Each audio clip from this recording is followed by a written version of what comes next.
Hey, welcome everyone to the ArchiCAD user webinar for November 2018. Sorry, I'm a few minutes late. I had a bunch of stuff that I had to get organized, but we should have a good session here today. Let me know that you can hear me and you can see me talking to you. I'll be showing my screen shortly, just getting ArchiCAD set up here. So just type into the questions box, let me know. All right, so, and say where you're calling in from as well. And then if you have a question that you submitted ahead of time, just let me know there. That'll be a good reminder. I do have a list of the questions already tabulated. That'll hopefully make it go more smoothly. All right, so I'm just looking at here, Mercia, Eric Gedney, Michael, Carol, Joel, Lewis, Joel, Christian. Yeah, I can't read everybody's names, but thank you so much. Virginia, Denver, Boston, Honolulu, Ramona, Berkeley. Okay, Woodville, Washington. Okay, excellent. All right, so let me go ahead and show my screen here. Let's see, move this one off to the side and see if I can get this set up there. Let me do one more quick thing and then we'll get started here. So, sample here.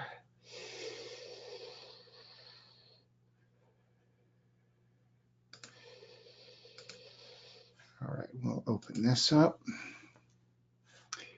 Okay, and get this on my screen.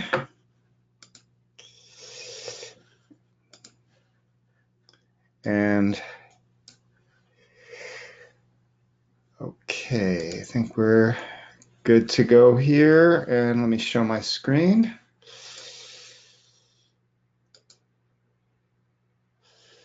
All right, so you should be seeing my screen. Just let me know that you can see the screen. Hey, Durval, Dave, Brenton. All right, so today we're going to be looking at questions that were sent in from ArchiCAD users around the world. This is something that I've done many, many times over the last 8 years. In fact, over the 29 years that I've been working with ArchiCAD, I'm about to enter my 30th year, which is astonishing because I don't think I'm actually much older now than I was then. I think I was in my 30s and I still feel that. Anyway, after having helped ArchiCAD users in person over many years, when online tools became available, I started to create my ArchiCAD video tutorials and also just web articles with tips and tricks and best practices methods. When I started the best practices course as an online resource in 2010, I launched the beginnings of my ArchiCAD coaching program. So since then, since beginning of 2011, I've done, I don't know, something like 250 coaching calls. So generally twice a month. It's actually next year, I think I'm going to be boosting that up because I think there's a need for more regular sessions. But this is something that I've done a lot of times. Basically, people send in questions ahead of time. I will address them. Sometimes it takes 2 minutes. Sometimes it takes 45 minutes to go through questions and related things. While I'm doing this, feel free to type in some follow-up questions for clarification. Hey, can you go over that again? Or other related questions. I try to weave them in. And it's something that I enjoy doing, and I enjoy making even simple questions more sophisticated by sort of extending the implications of what you should do, the best practices methods. And I also enjoy, on the converse, taking tricky questions, advanced questions, and breaking them down quickly to some of the core basic components, so that regardless of what level you are, even if you're pretty much a beginner, you can at least understand what we're talking about. So that's what I aspire to. Now, I did just set up an opportunity. If you're not in the best practices course ArchiCAD coaching program and you'd like to try it out, so let's say you go through this particular session today and you go, wow, that's pretty cool, and I'd like to get help on my ArchiCAD questions, then I've set up a very low cost trial, $7, and you can get started with the ArchiCAD coaching program for a month, and then after that get a special discounted rate of $37 a month for that. So if you'd like to do that, I'll just show you the Bobrow.com is my website, coaching-7. So I think maybe a little bit small on your screen, but if you go coaching-7 here, you'll see that it'll come up with a $7 offer to be able to do that, and you'll be able to sit in on another couple of sessions. So that's the end of the promo, the initial commercial here.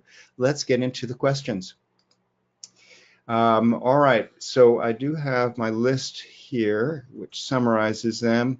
And let me just open this note by itself so that I can make it bigger more easily. And let's see if I zoom in. Oh, I guess I just have to make the text bigger here so we can see this. All right. Maybe that's a little too big. Make this here. All right, so these were some questions sent in ahead of time. I'm going to pick a few that are simple, that we can answer relatively quickly, and then save some of the more complicated ones for a little bit later, because sometimes they take quite a while to go through. So let's see, Eric Gedney, you had a question about the stair. So let's just take a look at that. Let me get this here.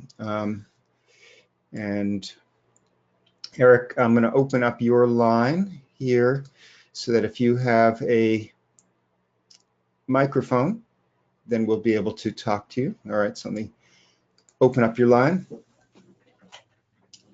Eric, are you there? I am there. Good morning. Okay. Good afternoon. Perfect. All right, so here is your question.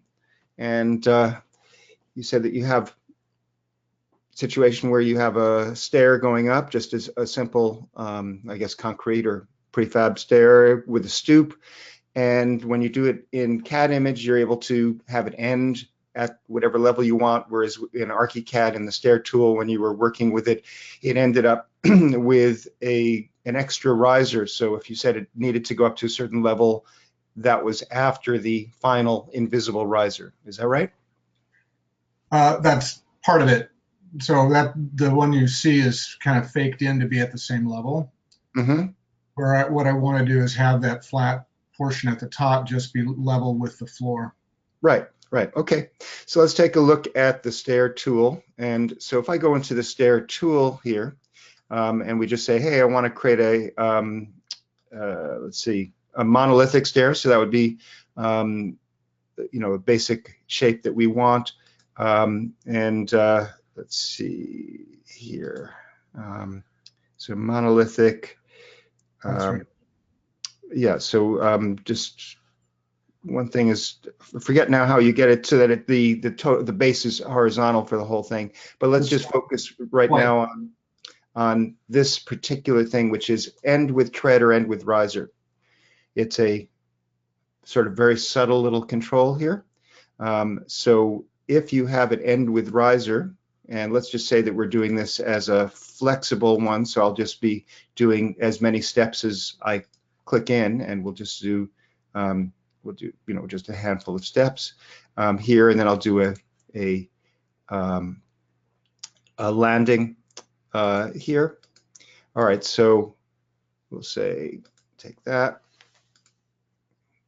here, and let's just take a look in 3D. Now we're seeing this funny little volume on top because the default in, this is just a standard US template, the default under the model view options, let's see if we go to model view options, in all visible and unlocked, which is, you know, what you start out with, is to show in stair and railing, actually that's symbols, is stair options here, is to show it with headroom. Okay, well, that's good for design to be able to make sure that you aren't putting the stair in a place where, you know, the headroom will be impaired. But I can either turn that off, or I can just switch to something like 3D views here where that turns that off. So I'll just say okay, and now that's simply done. Now if I select this, you can see here's the situation that you had with the riser here. If I switch this to, let's see, here you can see this is end with riser or end with tread. Let's see, so this is, we can start and end with different things. Okay, so this is start and end here. So you can see now, let's just adjust this. So this is, if we go, all right, so we're getting, all of a sudden this is not working quite as simply as I wanted. This is definitely the control that we want. But if I pull this back to here, let's see if we, okay, now this is going to, okay, all right, so I'm going to go in here and make sure that we're set up for end with a tread here, and just click. So this is now, we'll just take a look at these two side by side, and again switch our model view options to 3D views. That turns that off. 3D, why is that? Okay, oh, actually that's the layer combination here. The model view option is this one, so we do 3D views here, and now that turns that off. Now you can see that this is set to be just horizontal, whereas the other one, well, the other one was having the initially was having it extend up. So if we had your project in context, we could deal with that more directly. But the basic control would be this one that you can change after the fact, or this is, we want to change it to here, which it now ends with the step. Now, if we look at the height here, so if we go into the settings of this, what would be a typical thing that you're trying to reach up to, you know, the stoop height? So it's just say it's a 3 foot high off ground coming in and back door stoop. The thing I'm trying to do is get that last tread to be longer than the rest of them. When I input and say stairs first and then landing, it always wants to have that riser on the end, which is why you had the problems trying to modify it in 2D. And I don't see a way to get it to just stop. The other issue that comes up, because I can fake it in like I did in my little picture, but the rise run ratio does not work correctly. All right, let's look at your picture here. So if you scroll down and look at my 2D as well. Yeah. Right, so right now it's showing 7 risers when I really only have 6 risers, 7 risers at 7 inches, because it's counting that last one at the end. Yeah, right. Okay. So in terms of the readout, I found out how to take the arrow back to where I wanted it by way down deep in the arrow tool, the walking line. Right. Okay. So let's just see if I go back to ArchiCAD here. And so if I say that I'd like to extend this, let's see, that's moving. This, I want to extend it, and I want to do it as a landing here.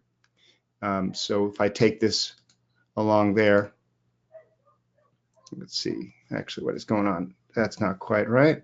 Go 2D be better? Yeah, well, we can do it in 2D. Yeah. So let's select this, and actually, let's see. So this is there's the reference line. So it's always good to work with the reference line. The other side is the boundary, but this is the side that defines how long the thing goes. So now I'm going to go here and say I'd like to add another piece, and this piece is going to be a landing here, and we'll just give it 4 feet, whatever nominal distance, and click again, and we'll just say leave this here. Okay, so now let's take a look at the 3D here. Okay, so now we have that extending straight. We don't see this up here. So how many risers do we have? 1, 2, 3, 4, 5, 6. In this case, let's do the display. So on the plan, when we're doing the floor plan display, we can choose whether we're going to be showing information such as the numbering or the description. So here's the description here, and we can say that we want to show on the, let's see, okay, so we're going to say the description. This is, so that on the floor plan display, we have different choices. So we're saying on the relevant story, what are we going to be seeing? We're going to be seeing, this has to do with hidden or visible parts, going, and this is, since this is just a simple stair, we can just say that it's going to be, actually, we'll just say that this maybe only is going to be seen on the home story, and that we're going to be doing this with no break mark visible. So it'll just be a simple, whatever thing that we want here.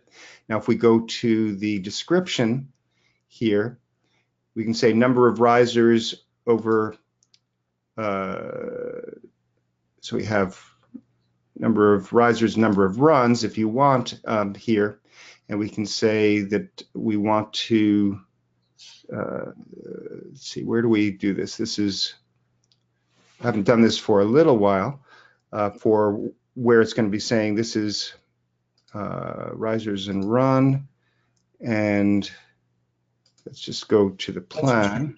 What should show up? Okay, so it says 6 risers, 5 runs. We have 1, 2, 3. So we have, this is the 6 risers. So we do have the 6 risers. It's not counting the extra one. Now, in terms of the run, that's what. That's fine. It looks like what I was missing was that little pencil tool when you pick the endpoint of the, what do you call it? Not the boundary box, but the line there.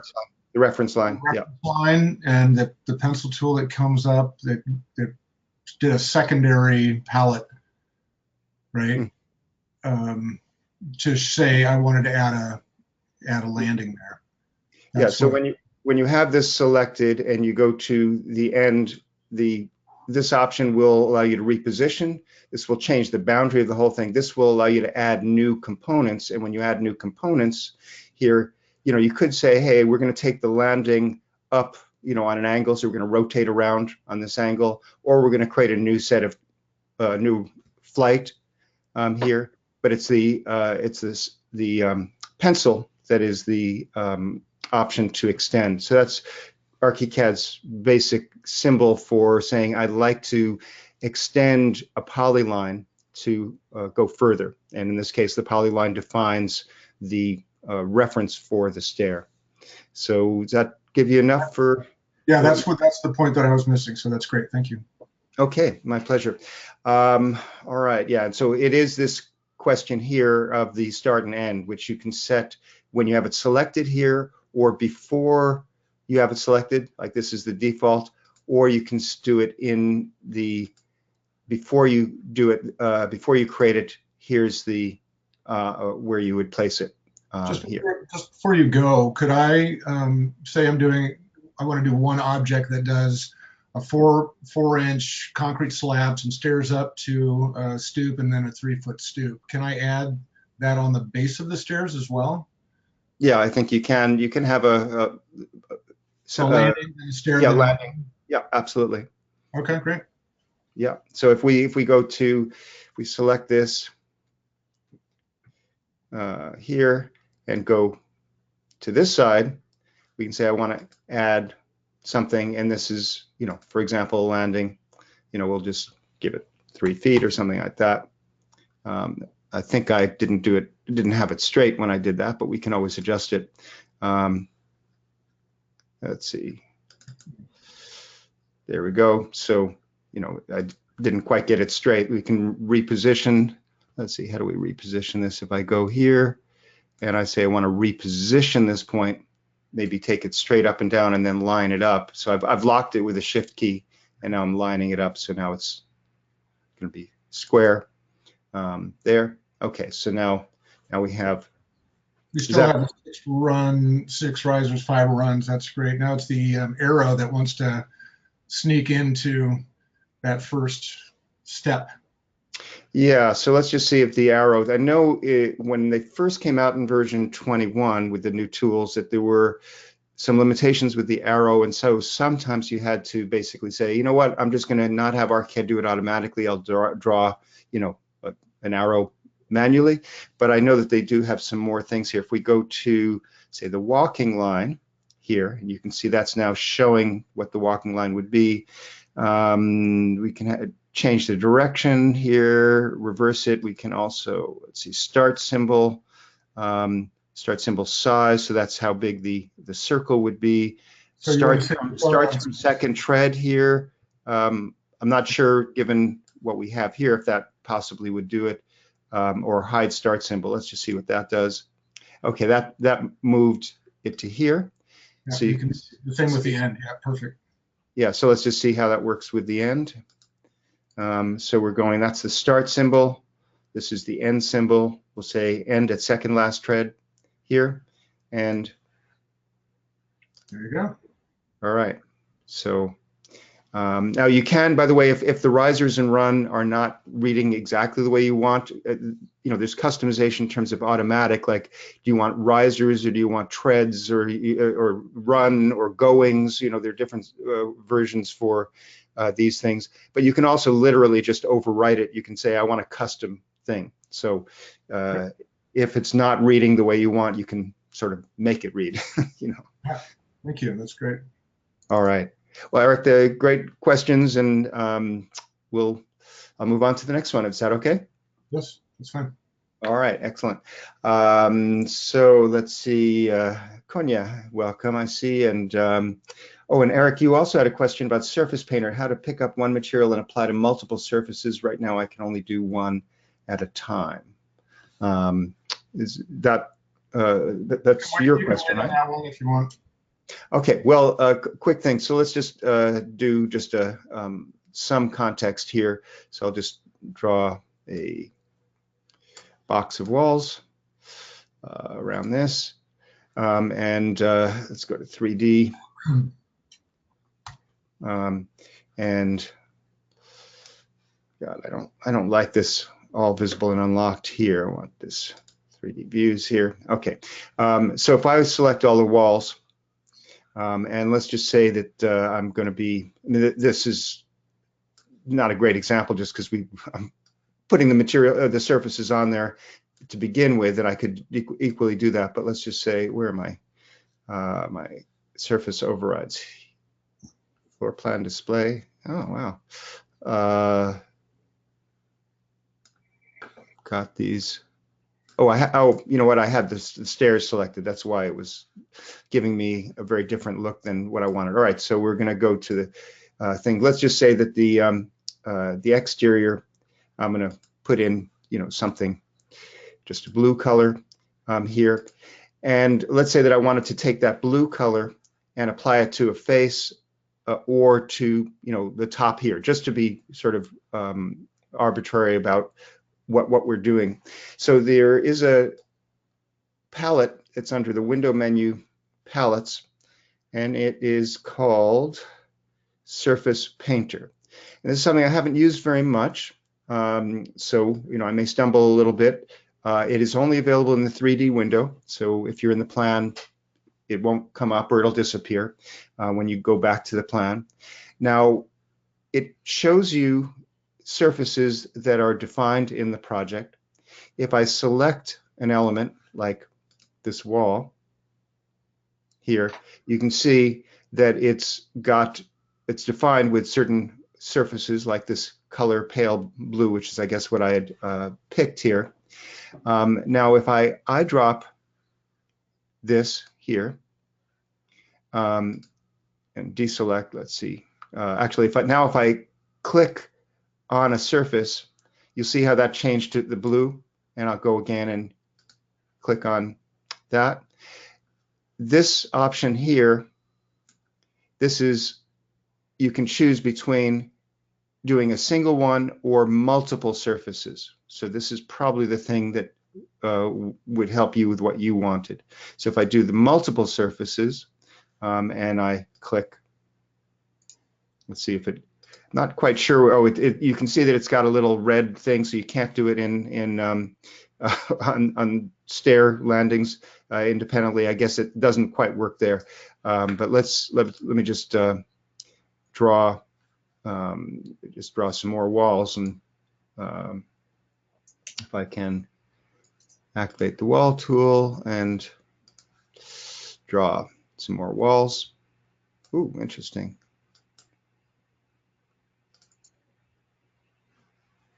It's not letting me switch. I guess I'm in the middle of an operation. If I go to the wall tool, there's a box. Let me just draw a box here. So I'm looking at my Surface Painter and I see the little, on the left-hand side where you are, I don't get that option. I don't have an option. It has a little arrow that says there's some drop-down menu, and that drop-down menu doesn't work. All right. I'm pressing and holding. It's sometimes when you just click, a drop-down menu will show, but I'm holding down. Do you not see that? That's it. That's it? That's it. Okay. All right. Yeah. So in terms of the interface, yeah, I mean, a lot of times if you just click on something that has a menu, it'll just pop down and wait for you to choose. But sometimes you have to press and hold, and then, you can choose that. But let's just say if I pick this, so I'm going to go and eyedrop, this blue here, and then I'll have this switched or set to multiple surfaces. By the way, I think if you hover over it, it may give, I know I've seen a prompt somewhere. Anyway, so this is the multiple one. So now I can click and click and click. I can just keep on clicking. So there you go. Okay. All right, perfect. 2 questions for the price of 1. All right. All right, thanks, Eric. So let us go on to another question then. All right. So I know, let me just put a check here. We did that. Okay, and Carol, you have an easy question. Again, I'll do another one this one I know should be much easier. In other words, literally 30 seconds. So let me just open up your line. Carol, there we go. So Carol, how are you doing? I'm great. How are you? Good, good. So you had a question of if you detach a window. So these being tabs within a window, and I'm switching back and forth, between these. But sometimes you want to actually say, look, you were talking about schedules, but right now I'll just say that I want to undock this tab. So this is now a floating window. And, for example, I can go here and I can even undock this one here. And now I could be working back and forth. Now, if I were to, let's just see if I did something, okay, this is sort of reversed on screen, but let's just say that I stretch this over. So now this is longer here. We're not seeing this update instantly, but if I click on it, you can see it updated, within a second. So we can have them back and forth. Now your question was, how do you get it back into the tab bar? Here, this window here, I go to the window menu and I can say dock the window. Okay, wow, I looked everywhere for that. I even Googled it and read descriptions by people. I could not figure it out. Yeah, so here's the plan one, Oh, under and window, I can just do so you doc. have the one selected and then you just go up to window Yeah, and it's the it'll. frontmost one, window, dock window, and then that'll just put it back. Okay, and that's in ArchiCAD 21 as well. Yeah. Okay, great, thank you. You're welcome. And then, by the way, if you get these in an order that you don't want, you can move them. You can move them over and reposition them. So maybe you have some related ones close by. You know, 2 or 3 section views all right next to each other or something like that. And by the way, that's another question. If you let's just move the section marker here. Just obviously, this is nothing much to see here, but I'll just move these 2 sections. If I go to the section views, like here's building section A, whatever that is, and I go to building section B, it switches between these. But if you want to be able to see them both and not have it switch, you can right click on it and say, let's see, where is it? View, no, we want to open this. Let's see. I'm in this here. This is building section B. Should be able to say open a new tab. There it was. I just passed right over it. So open was the same as double clicking it. Open a new tab means that I can actually have these. Okay, that's helpful. Yeah, so you can have multiple ones. Now the default in the work environment under maybe on-screen view options, I'm not sure. No, more options. All right, detail, model views, adjust each drawing frame. There's some interesting things about link tabs here, but dialog boxes and Well, I palettes. know when they first came out with those tabs across the top, there would be so many tabs open. So I think it's great that now it just goes between the sections and the elevations. So you end up with so many tabs, but it's nice to know that you can have it if you want. You can have it if you want, and here is the preference. When opening another view or layout of a similar type, open views in a new tab, or if you're talking about layouts, open layouts in a new tab. So that's the thing. If you clicked on that, maybe you prefer that, or maybe just for a particular purpose. Hey, I need to open up a bunch of sections, and just change the preference, and then you don't have to worry about it until you change it back. And this affects your entire ArchiCAD environment until you switch it. So, All right, thank you very much. you're welcome, Carol. All right, let's see here.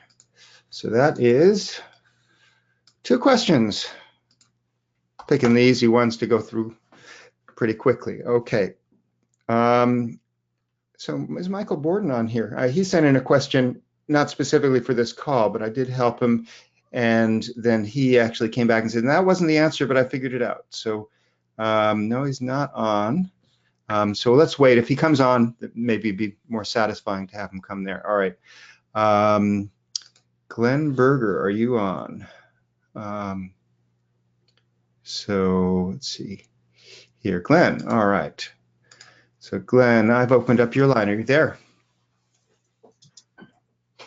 Hi. Hey, where are you calling in from, Glenn? Outside Boston. Okay, excellent. Well, let me switch. I think I opened up the sample project which is a remodel here. Okay, so this is a project that if you've been around any of my stuff for a while, you know that it's a sample project that I've supply with master template as a way of demonstrating a lot of things, both when I want to bring something up quickly, as well as when you have master template, you can open it up and examine how things are structured and what the settings are that get certain things. So this is a remodel project, and just to show you what was new about it. In other words, what's the remodel? Because that's your question, has to do with that. So if I go to renovation folder here, and we go to existing first floor, here you can see that there was an additional an add-on here, and this this wall was removed. If I go to the first floor plan here, we can see that change. Now we can also switch for easily using the pop-up here for the renovation palette. So I can switch between existing and, demo would be the option where you're showing overrides. So this is now showing these things being removed, but it's not showing the new stuff. And then of course we have our new plan status. So those are all controls that you can do from the pop-up. And of course you can have save views. Now, when you're drawing new stuff, like you're saying, hey, I'm going to be drawing in a new part of the building, or I haven't put in all of the existing conditions, so I need to put those in because some things need to be added. You would be using the palette. Now, if I click on this here, let's see, it came on the other screen. This little icon will bring up the filter options and allow you to control it. But if you want to be able to quickly choose the status of certain things, you would go to the window. Actually, you could go to the window palettes. So window palettes and then renovation. You can also have a keyboard shortcut for it. Or in the US toolbar, they have actually this shortcut, which I found very useful. Just click here to open up the renovation palette. Now, once you have the renovation palette selected, we could say, let's just say that this little stair here is actually new. Okay, so now if I switch on the fly to, and it's just thinking it, the first time I make a change in a file, I've noticed, I don't know if all of you have noticed this, but on my computer, the first time I make a change to a file, ArchiCAD spins the beach ball for 10 or 20 or 30 seconds while it's getting its paperwork in order so that it can keep track of the various design steps that you've done. So now it's ready for me to actually proceed, but it was spinning for a minute. If I go to existing plan, we'll see at least some of those things just disappeared. Let me put this one here. Let's see. Take all of this and say it's new. And it's interesting. Why is this not locked here?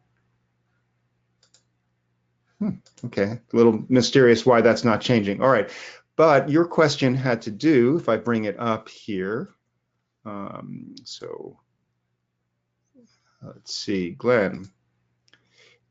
Your question was, and I'll just zoom this up a little bit bigger. Renovation palettes, a real time saver. Is there a way to add a keyboard command to change the filter to existing demo construction? So this would help when changing items on the fly instead of going to the renovation palette constantly. Okay, so when you talk about switching on the fly, are you talking about switching which filter is here, or are you talking about switching what the default is? So if I have several objects that I want to go from existing to new, is there a keyboard command that would change that to, demo or new? No, there is not. So not that I know of. That would be a great idea. Yeah, so let's just, again, draw just a few elements here. All right, now those elements are being put onto the existing. If I go and let's just say that I have a new construction and I say I'm going to be drawing new elements here. So this is new, this is existing. Now you notice that the color is here is over giving us a highlight because I actually switched to new construction, which highlights or overrides it, whereas planned status would show it in the eventual sort of normal view here. But if I were to go and say, you know what, these elements which are existing are going to be demoed, I can click on that, they disappear, and then they go to existing. So now in terms of these are existing to be demoed, and this is the plan status. Now, are you talking about switching between these two statuses, or you're talking about switching the status of elements that you want to modify? Yeah, it's the elements. The elements, okay. All right, so in terms to group the elements together, and then change it, or collect them one by one and then go to the renovation palette? Yeah, so basically, yeah, you need to select them. So let's just put this back to, no, I'm going to put it to show all here. This allows me to see everything. You can see this wall that is being demoed and this piece that's being demoed also with the new stuff. If we want to be clearer, and I'm just doing this, you probably know this, Glenn, but for newer users, it's good. Show all with overrides is setting this where we can see, you know, for example, the new stuff here. This is demoed, so we can sort of see the mess, but at least we can tell what's going on. And sometimes you actually, you know, for certain types of remodels, you may want to have this type of combined drawing where it's showing, you know, different things like that. Now, if we want to change the status of something, we basically have to select it and either click on the renovation palette, or we can go into the tools, the wall selection settings, and we can go in this section here and change the renovation status here. Of course, going into the dialog box and then finding this and doing the pop-up is a heck of a lot less convenient than just simply going and saying, you know, this is changed, whatever that is. So you're finding just selecting, you just don't want to use your mouse to go up here. That's it. Okay. Yeah. All right. Well, unfortunately, I don't have a keyboard shortcut for that. If we do go to keyboard shortcuts here, so let's just see, who knows, maybe there is something here. So if we go to, have you looked in keyboard shortcuts? Yes. All right, and it's not there. No. Okay. No, it's not there. A little trick though, just in case, is that this is showing the current menu structure. So you can say, you know, I want, let's say, some sort of reshape command here that doesn't have a keyboard shortcut. You can add that, and then it'll show up in the menu as well as be, you know, you can type on it. But if you want a command that's not in the menus already, we can go to all commands in alphabetical order here. And now we can see things that aren't even in the menus. So let's just see, let's say demo. Okay, so if I scroll down to, we don't have demo, okay? So we don't have that. Now we could just see, possibly it's under renovation demo or something like that. Sometimes things have a longer thing. So renovation filter options, no, that's the only renovation one here. So, but, so I don't think I can help you directly other than confirm that, you know, there is no quicker way to do it. You can set a shortcut probably for bringing up the renovation palette. You know, so if you want to have a keyboard shortcut for that, but changing the status of the elements, you have to click. So, all right. Now you had another question here that was, ArchiCAD's coming up with a dialog. Do you want ArchiCAD 22, the application, to accept incoming network connections? And you know, it's something that you've tried to change this, so you know, every time you start up, you don't get that message. I don't have an answer for that either. This is something I don't see on my computer. It may have to do with, are you connected to a BIM server? No. Okay. It may possibly have to do with your security settings. In other words, your computer obviously allows certain types of communication to the outside world, including the web browser being able to, you know, play video and things like that. There are security settings on your computer which can say, do you want to automatically give permission for things, or do you want to ask for permission or block it? You know, in certain cases, like certain types of code on websites, you may say block all Flash things or all JavaScript code, whatever. So are you on Windows or Mac? I'm on a Mac, and I've been to the security and preferences, privacy, and I've added ArchiCAD to it to allow it. But it just still seems to be stuck there. Okay. It doesn't harm anything. It's just an annoyance. Right. Okay. Of course, you could check with Graphisoft. It's possible they might have something, but about that. And I can understand that if you get a dialog box like that every time, it is frustrating. So we're talking about here just where security and privacy is one place. And you said that you've already looked there, and Yes. firewall is off, in my case, privacy here. And apps that have requested access to Facebook or access to certain things would be there. So so you've looked, I guess in this case I would say check with Graphisoft to see if they have any suggestions, or go to ArchiCAD Talk. Are you familiar with ArchiCAD Talk? Yes. Okay. Yes. Thanks. Yep. So sometimes I can answer questions others can't, and sometimes it hasn't come up for me, so I don't have an answer. So now you had a final question. Is there a comprehensive book or PDF for understanding the settings in Cinerender? I don't know of a, let's see, there was a book by Dwight Atkinson. Dwight is a Canadian architect who has done a lot of illustration. And he created a book for Lightworks, which was the predecessor in terms of high-end rendering for ArchiCAD, introduced in ArchiCAD 9. And then I think when they swapped out for Cinerender, I thought that he might have come up with a guide for Cinerender. So you could check that. It was, you know, his books tended to be very detailed explanations of things. Okay. Now, have you... and well, just why not say Dwight Atkinson and Cinerender, see if anything comes up here. Dwight Atkinson, Cinerender guidelines here, 2015, and here's a question about, he wrote a manual for Lightworks and YouTube things here. Okay, so Cinerender guidelines. All right, so you may find that. Now, separately, when Cinerender came out in ArchiCAD 18, I think following year, I had a training course created by an Austrian architect named Andreas Lettner. And Andreas created a course on Cinerender. So I'll just zoom it up a little bit here.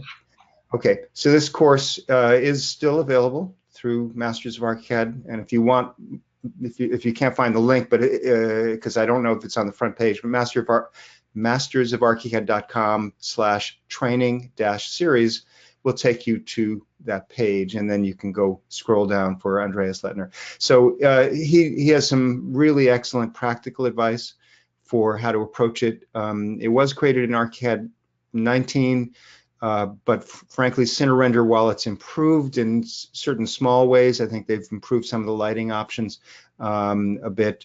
Overall, the controls that he describes are, 95% the same. So I do recommend it. He's a great teacher, and it's like 4 lessons of about 90 minutes, I think. So you can go through that if you want.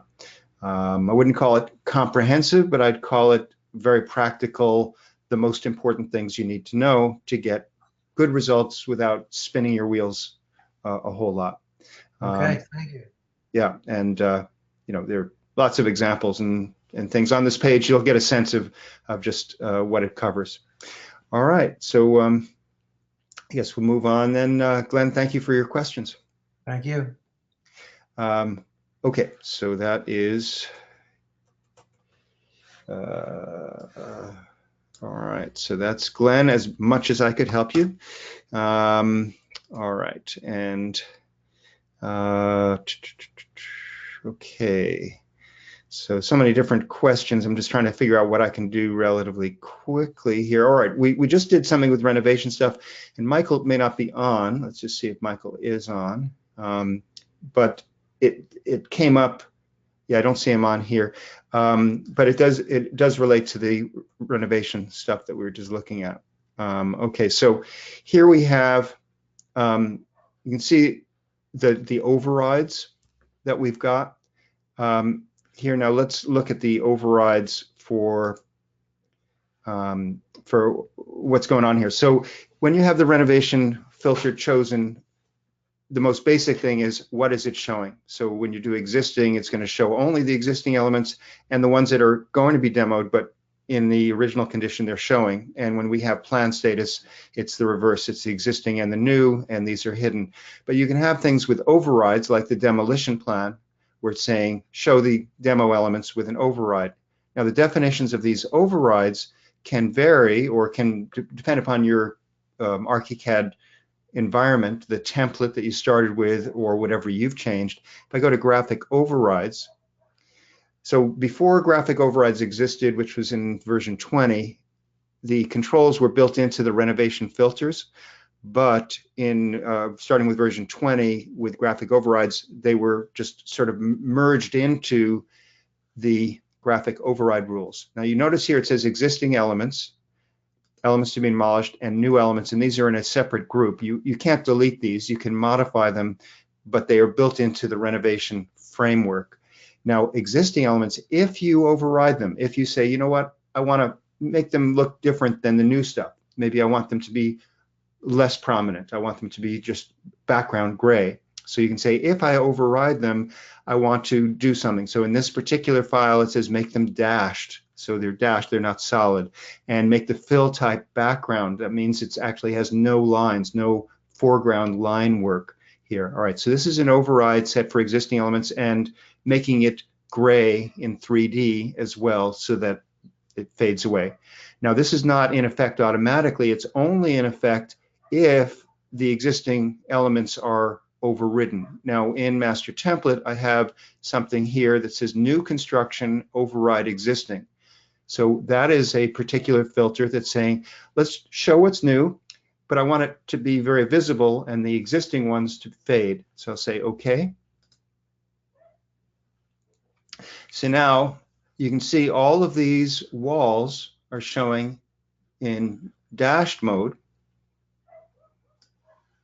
whereas the new stuff is showing here. So this is a quick way to just highlight what's new. Of course, you could print it, you could put it on a sheet, you can do whatever you want. Now the option there, it doesn't have to be dashed lines, it could be solid lines, it could be anything. But when Michael came to me with the question, he said, I'm drawing stuff and it's not showing up with all the detail. You know, so essentially he was, let's just say he was drawing a wall like this. Let's see, here's the wall tool. He opened up the wall settings here, and in the wall settings, it was set for a composite, and he looked at it and everything looked fine, and he then was drawing these walls and saying, why do they look, I just can't get any detail on them. Now I don't think they were dashed, I think they were just solid, but they were like that. And I said, well, check your graphic overrides. And I said, you know what, graphic overrides can change it. Make sure you're on no overrides. So no overrides here would basically say, don't do any custom graphic overrides. But what I had forgotten to mention, but he did figure out, was the fact that he had an override for the existing one. So now, of course, if I say just show me the plan status or show me existing, either way, these are going to show up as they should. So when you have an override for existing, it can be confusing. You're drawing things that are, maybe it's not even a remodel project, you're just drawing elements that are going to be in your design, and they're by default being called existing because the building doesn't exist, and so let's make everything existing for the new design, but it's not looking correct. And the other place where this can trip you up, I mean, I've seen many users get tripped up on this, is let's look at the door and window markers. Okay, so right now you can see there are door and window markers along here. Now this is the existing conditions. Let's go to the plan status, and now you can see we've got all of the the new part here. Now, if in the plan status, if we go here to the renovation filter options, if you say that, you know what, when I'm putting out my new remodel project, I don't really want to highlight the doors and windows that exist. I mean, after all, they're already there. We're not doing any changes to them. So if you have this turned on, then you see all the markers disappear for the doors and windows. Now, if you were creating a project that was not a remodel and you had this set, you might say, I'm drawing my doors and windows normally and I can't see the markers. So that's the solution there, is that you want to make sure either that you're changing the designation so that everything is new, or that you're changing the override to say, I don't want to hide those markers. And so, in fact, that was something that I thought long and hard about in terms of master template, and I decided that the default would be not to hide these, so that someone who just started up a project and didn't think about it, they would see door and window markers. And then if it's a remodel project and you want to hide it, you simply go in for whichever filters you want to use. Mainly planned status would be the one, and you then check that to say, let me just hide them. Okay, so let us go to, so that was Michael Borden's here. And let me just actually move these down to the bottom here.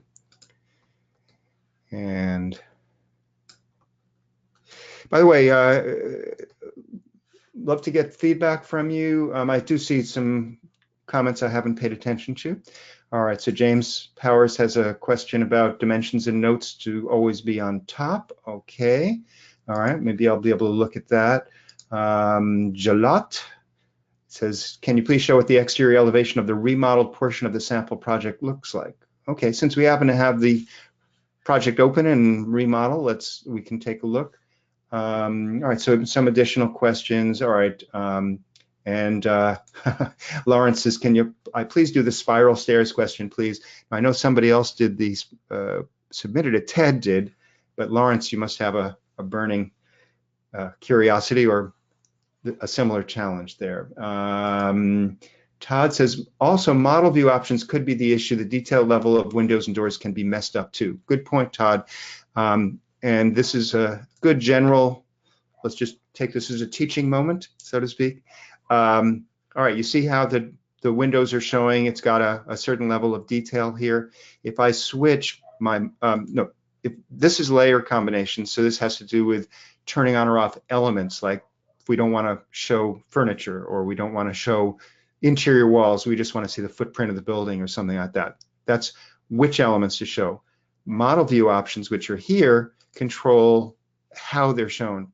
And one of the things you can say is, I'd like to do a presentation view here, for example, and in the presentation view, maybe it turns off some of the markers here. Let's go to schematic. Here you can see doors and windows being shown much more simply. This model view option can control how doors and windows are shown. So model view here, these model view options used to control the way the walls would draw. Now it only controls the way doors and windows and other specific elements are drawn. The graphic overrides took over how the walls and fills are handled. But you can see here, we've got detail level of, wrong one. It's detail level of door, window, and skylight markers here. Change it to this one. We can see it's got more. Change it to what I have for general construction documents. It's got other settings here. So thank you, Todd. In fact, you know, I'm just about to, I've created several new videos related to ArchiCAD views. I'm calling it the ArchiCAD Design Views tutorial series. And that's actually one of the first ones that I cover, is the controls that relate to simplifying or not simplifying the level of detail. And I've got it ready. I just almost ready to post on YouTube, probably by tomorrow. Okay. Looking back at the elevation, the question you had, that was Jalot. please show the exterior elevation of the remodel portion of the sample project. Now I've just messed this project up, and at least I've drawn some extra stuff here. Let us just see if I go to, and let's see if Jalot has a microphone. I'll open up the line. If I can find Jalot. Okay, so Jalot,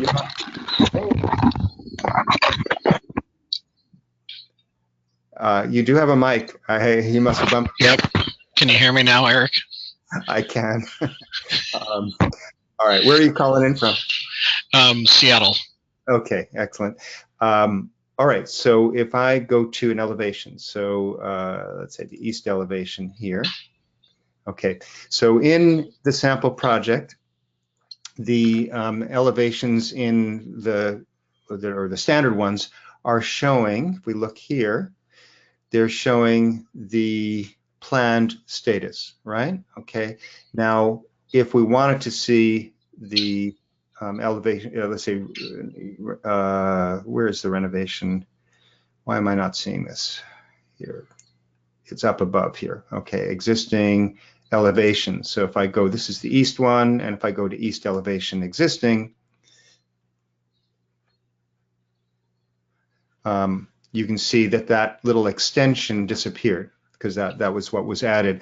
Now the other thing that is happening here is this one is showing it in a presentation mode because I've got my graphic override set for construction document, but not for having. So Eric, can you show me the front on elevation? What I'm having trouble with is when I do renovation filters is getting the materials to show up. Okay, when you talk about materials, are you talking about the hatching, or are you talking about the colors, or what? So the exterior finish, when I'm doing a renovation, I'm trying to make everything that's existing be very plain and vanilla, but I want all of my renovated stuff to pop off the page with actual materials on it. Okay. All right. So let's go then. So we're talking about, okay, so let's go. I guess this is east. I think it would be south would have the new face. So let's go to south. This is the one. So this is the little pop out in this area here where this window is. And so you want this to pop out and the other stuff to look you know, less pronounced so that it's easier to see. Correct. Okay, so let's just see what we can do here. So if I'm in planned status, so basically it is showing, you know, we know we're seeing both the new and the existing, but we're not overriding the existing.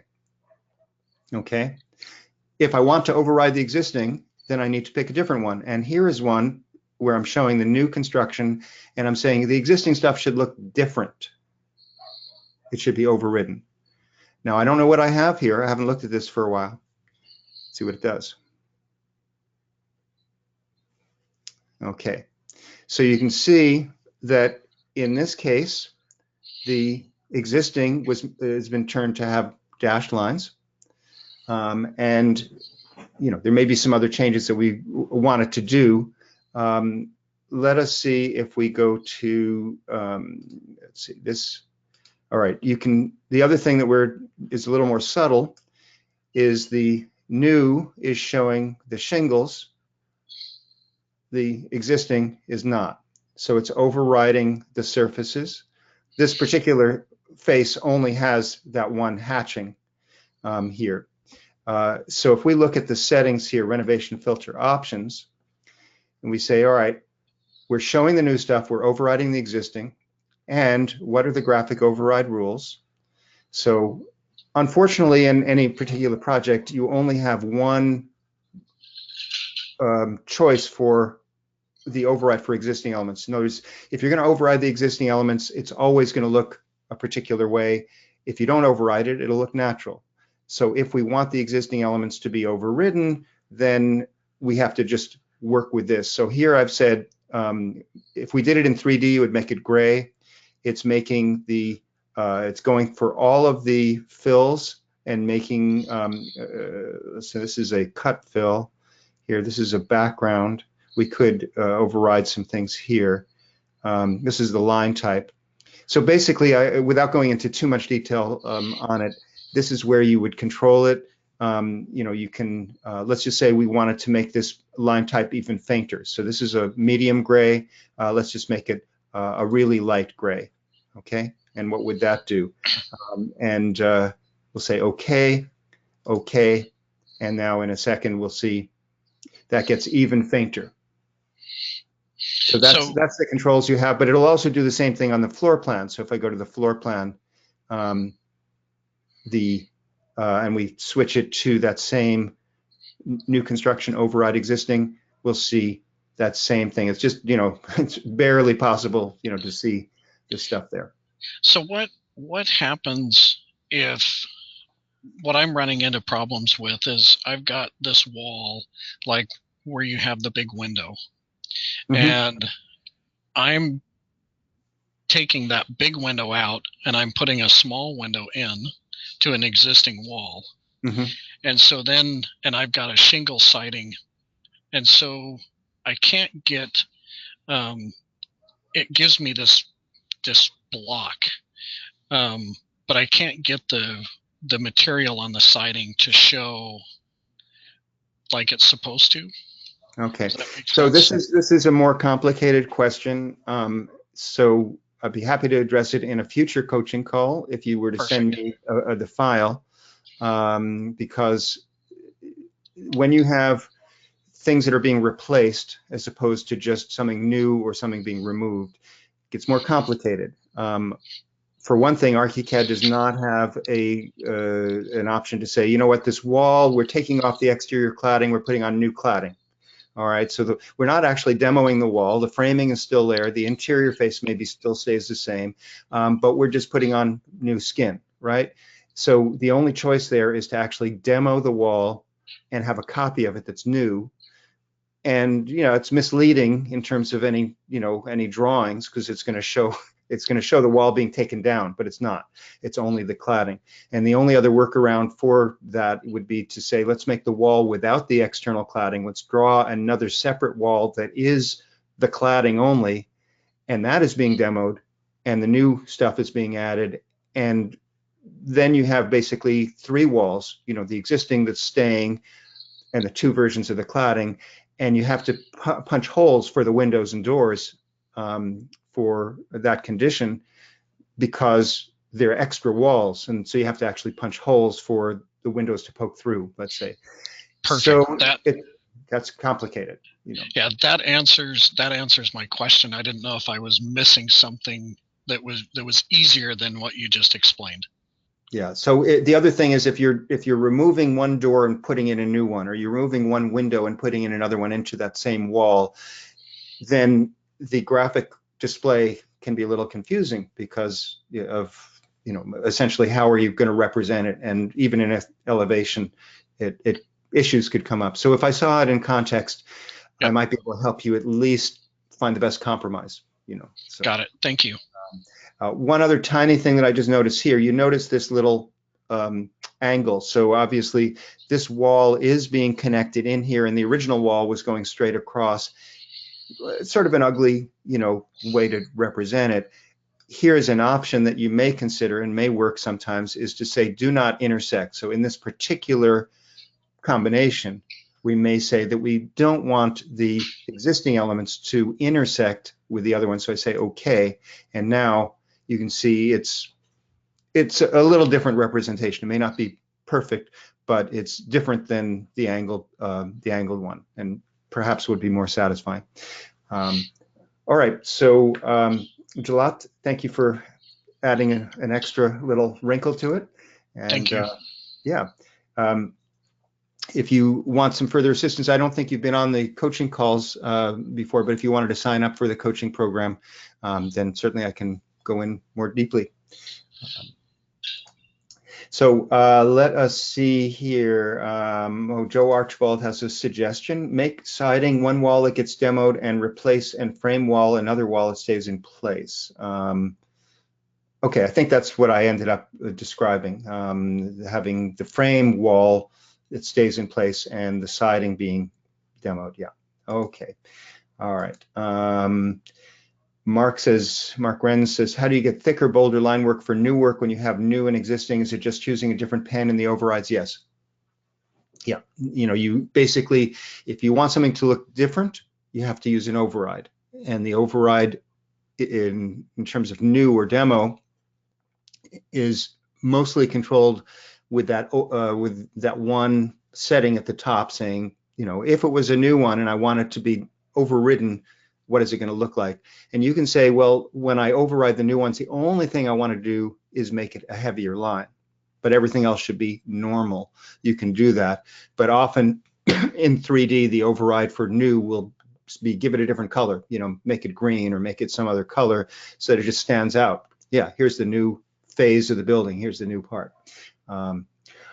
All right. Brenton says, what a great tool. You don't do much renovation. Is there a PDF course on this? And you love the filtered views. So I don't know of a course specifically on renovation.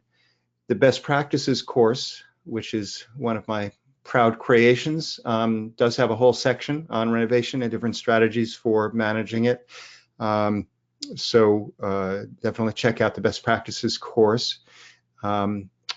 Little tip off, I'm going to be updating the best practices course next year. Going to be launching a new version of it, and that'll be coming. I'll be announcing it in December, and with options for existing members to upgrade, as well as those of you who may purchase it new, what's going to happen. I would say 2/3 of the best practices course is absolutely fine just as it is, and 1/3 needs some revision, and I'm going to be going through from front to back and updating. Okay, another question about renovation. Louis Barrios. Hey, Louis says, would you add poche for new as an override or in the wall settings? So you could do it as an override for in the new. You basically say replace the fill. The fill being, what is the composite or what is this made of, what line work, etc. Say override that with a new fill. The fill would be just a 50% shade or 25% shade of whatever color, and then it would get pocheed. It would get shaded. There. Now, let's go to some more of the questions that were sent in ahead of time. We are at 1 hour and a quarter, so I better hurry up because I've spent more time on this than I anticipated. But hey, we have the rest of the afternoon and evening, right? Anyway, okay. Well, Ted, you have a spiral stair question, and I know that we had someone, who was it? Brill, what was Lawrence? Lawrence was saying, please do the spiral stair. So let me do the spiral stair. Okay, let me open up. This is Ted here. So Ted, I've opened up your line. Let me know if you're standing by. You can, it looks like your line is muted yourself. You can click on the little microphone icon. There we go. Hey, Ted. Where are you calling in from? Calling from Houston. Houston. Okay. Well, welcome from Houston. And Lawrence, I know, is down in, is it New Zealand or Australia? I apologize, Lawrence, for getting the two of them mixed up, but I know you're down in there. Let me open up your line if you're still on. It looks like you are. Lawrence, are you there? Hello, Lawrence? Eric? Yes. Oh, hello. There you are. Okay. There you go. I've only got the microphone on the Mac, so I hope that works. It's working perfectly. And where are you calling in from? Brisbane, Gold Coast, Queensland, Australia. Okay, well, welcome down under. All right. Thank you. All right, let's take a look at, this is Ted's question here, and it's spiral stairs is the file. What version of ArchiCAD are you in? That was done in 22. 22. Okay. All right. So let me go and bring up 22 here. So this file will just discard the little one I was playing around with, and we'll say open. And I believe I downloaded this ahead of time. So this is in downloads and spiral stairs there. So 540 megabytes. Whoa, it's a big I don't file. know what is wrong with that. Yeah. All right. So we'll open it up now. While it's opening, I'll bring up your question here. So let's see. Go back to questions here. And this is saying that it's loading the standard libraries, and it has some other MEP and other stuff. I'm assuming that I can skip those, that they won't affect the stair, right? Yes. Okay, so we'll do that. So it's going to open up, and this is Ted's question here. So your question, and let me just zoom it up a little bit more here. Can I hide? No. How do I hide? Don't know how to hide this. All right. All right. You created a circle on plan, then you magic wand the stair tool to create stairs. It works fine with circle stairs with an inside diameter of a couple of feet or larger, but when I try to do it with an inside diameter of 4 inches, like a typical stair with a 4-inch pipe column, the inner stringer wigs out. Okay, and you have screenshots that you sent. So, okay, so this is. The plan's okay. Go to the next screenshot there. All right, so. There we go. All right, now, by the way, it says errors occurred during the last operation. So while it's opening the file, it was trying to refresh one of the windows and had some things. It's also, of course, missing some parts, which we knew would be the case. All right, but tell me what's going on here in this this image. You have an arrow towards that, and is that supposed to be the central pole, or what is that? That is the fragment of the inner stringer. Okay. And it goes up and down there. Scroll down to the next 3D view as well. Mm-hmm. Yes, we see it there on the right. It's projecting upward. By the way, let's just see. So yeah. See it there on the right, projecting. You talking about? Oh, this thing here. Okay, this little funny thing. Okay, all right. Well, let's see what I can do here. Spiral stair file is open. Now, this is a view. There we go. Okay, so we got the view there, and. Okay, so, all right. So the, what do you call it? The blue line is the reference line. The stringer here is going to, well, towards the center of the circle, as opposed to the other side. That may be something that you could adjust, because you can adjust where that stringer is in relationship to it. You may want to define it in a different way, so that you were talking about if it's bigger, you don't get that issue, and it may have to do with the fact that it's just its relationship to that. So let me just open up, or I drop the settings here, and we'll just create a new one and look at a couple of options here. So do we have multiple spiral stairs? Is that what we're seeing? That's correct. Different apartments. Okay, all right. Now, so if I'll just zoom in here. Okay, so we have a column here. It goes in the center, so it's got I guess if we measure, I do the measure tool, radius 2 1/8 inches here. So diameter 4 1/4. Is that that is, I assume, what you need or what you want, right? That's correct. That particular stair you chose there has turned off the inner stringer, Mm-hmm. and I added the pole back, which Okay. graphically, I mean, visually solves it. But I'd like to be able to do it without a center pole. Okay, well, have you thought about just having a center pole that you just turn off? In other words, it's sort of like a scaffolding that you build it around, or in fact, possibly even delete it? Yes, okay. How would you stairs like that? How would you start it from the very scratch? Would you do it Well, with a magic wand? possibly. I've seen some issues with doing full circles. This isn't quite a full circle here. Um, so that might be better to do something a little different, but let's just see. So let me just drag a copy of the pipe and the stair. So I'm just selecting this and zooming out, and I'll just drag a copy of this off to the side here. Yeah, Eric, I've always found that ArchiCAD has really struggled to be able to produce really nice looking spiral stairs. And there's some, I know in Australia, we've got some spectacular companies that do beautiful stairs. And I even tried to, like Enzi Stairs is one.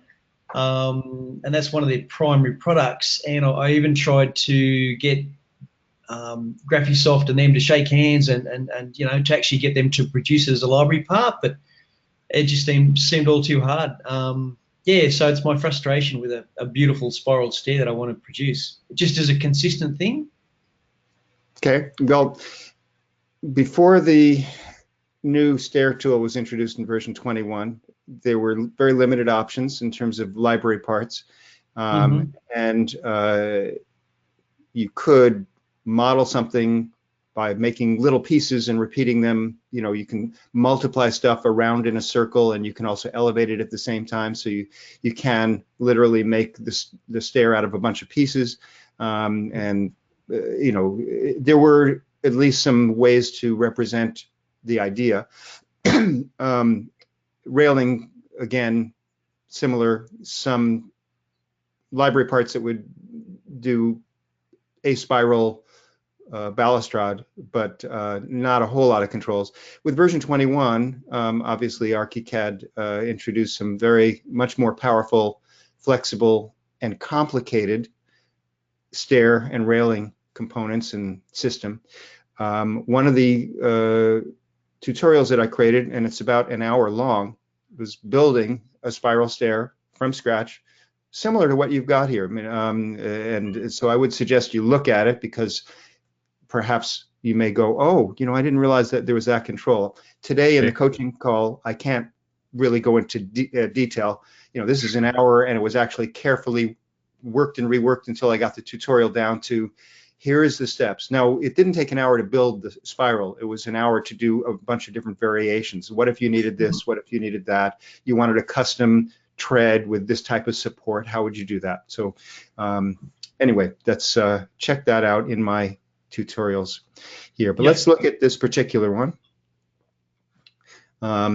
So if I drop this here, so I've got now the settings. If we look at the settings of the stair, so it's basically the settings include things like the width of the stair, and the width of the stair in most cases is going to be the body, what you step on.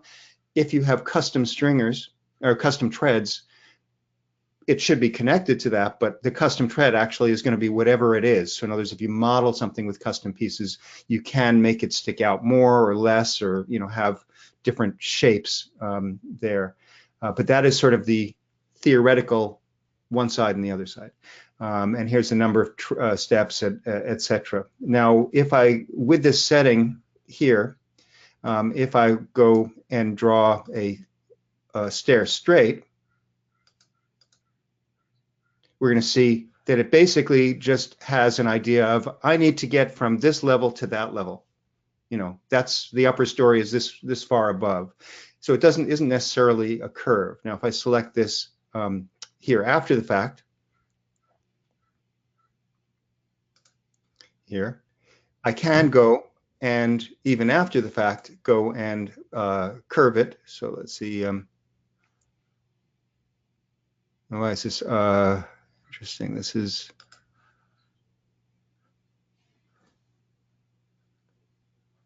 I select it, and I'm on the blue reference line, the edit thing. Sometimes you have to wait a little bit and make sure that your ArchiCAD says, oh, you're on the reference line. So I want to say curve it. And so I can do, things like this. And I'm doing this mainly so that people who aren't doing spiral stairs at least know the basics that you can do that. Now I can also go in and say that I'd like to, when I'm drawing the stairs, I start to draw it. I can say that I'd like to do, what happened there? That I'd like to actually curve it. So I can choose, 3 points, go around like that, and it will do that. Or similar to any other circular option, I can say, you know what, that point here is the center point, and I want to do something going around this much. And you can see the that the first click point, the second click point there, and if I draw this around like that, let's see, it should. Okay, so because of the delay in terms of its responsiveness, I'm just have to make sure I'm seeing. So if I say going out here, click, and let me just click one more time on this to say I'm done, and it'll just extend. So we can do that. Now, in terms of the magic wand, so if I have a circle here, and let's just say, choose the layer. We'll just put this on the ArchiCAD layer for now. All right, so if I want to eyedrop something, so if I were to do, let's do a big circle here. So radius of, let's say 5 feet. All right, so that's a circle layer. Let me just move it out of the way here. And now if I go to the Stair Tool and I magic wand, it'll say, what do you want to do? I'll say, do that. And now you can see it's following along here. Now, if I were to make the circle smaller, so we'll just go here, and I had 5 feet. So let's just say, 4 feet here. And then I magic wand with the Stair Tool here.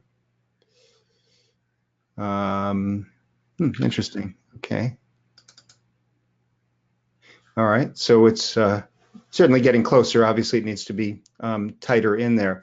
Now, if we when we're doing the stair, we can say which side the baseline is. So I could say, you know what, I really want to do it on the other side. And what is the other side in this case? It has to do with what it considers is the direction of a circle. So in terms of polar coordinates, mathematically, to the right is the x-axis, and that's 0 degrees. Going up to the top is 90 degrees, and that's the direction that it thinks circles go in natively, and therefore left and right relate to that. So if I go and I make another one here that's similar, 4 feet here, and now I go to the with the Stair Tool with the other setting, and I magic wand this. You see that it's going on the outside. All right, so now that I've just shown a few things that you probably already knew, but not everybody does. If I go to this one, we had 2 1/8 inches. All right, so that is your central area, right? Yes. Okay, so now let's see what happens if I magic wand. Now that I'm saying put it on the outside of that, right? So let's magic wand this. It didn't like it. Oh, actually, I'm sorry. I need to be in the Stair Tool. That would help. So let's magic wand. Now it didn't seem to like it. Let's zoom in a little bit. Magic wand here. Again, didn't seem to take it. So it may think that, you know what, that's not a legitimate thing that I can magic wand. Let's try it one more time. It didn't seem to do anything. Let's try it there. No, it's not doing it. So let's try, what is your outside diameter of your actual stair here? About 5 feet. Yeah, well, let's measure it exactly. Okay.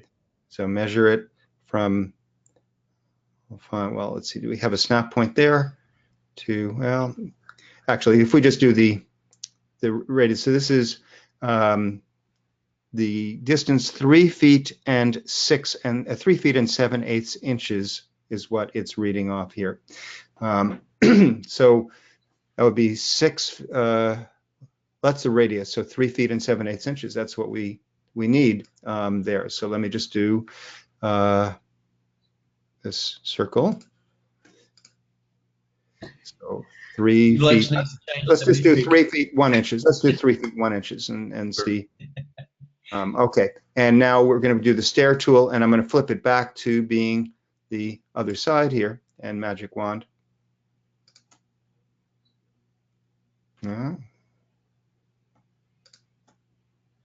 It's, for some reason, it's not wanting to do that. Maybe it thinks that there's too much space. So if I were to, let's just make this, see if I can do it one more time, and we can actually change the stair. Let's see, that was, so if I say 3 feet 6, so it's a little bit bigger here. No, it's still, now why is the magic wand not working there? Okay, now it at least, now that's interesting. It's got some landings in here. Okay, so there can be some issues with in terms of just where it's trying to go. This is only 11 risers here. It may have to do with it trying to go too far. So let us see then if I can manually do this with the correct thing here going on the outside. Now, Lawrence, have you experimented with this? No, I've only just upgraded to 22 from 20, so I haven't had time. But I need to because I'm on a big project. So yeah. All right. So I've just said I'm starting at this corner here. Of course, we could rotate it around if the first stair isn't exactly to the right. I put in the center, and I'm taking this around to here. All right. Now this one is the exact dimension that you had there. Yeah. Now, but however, I think I was measuring yours from the outside here. So let's just measure this here to there. That's 3 feet 2. So the thickness of the outer stringer was being added, right? Okay. Now, but let's just see if we can actually put the outer stringer inside here. So in terms of the stringer here, we have a thickness, so the 1 inch, and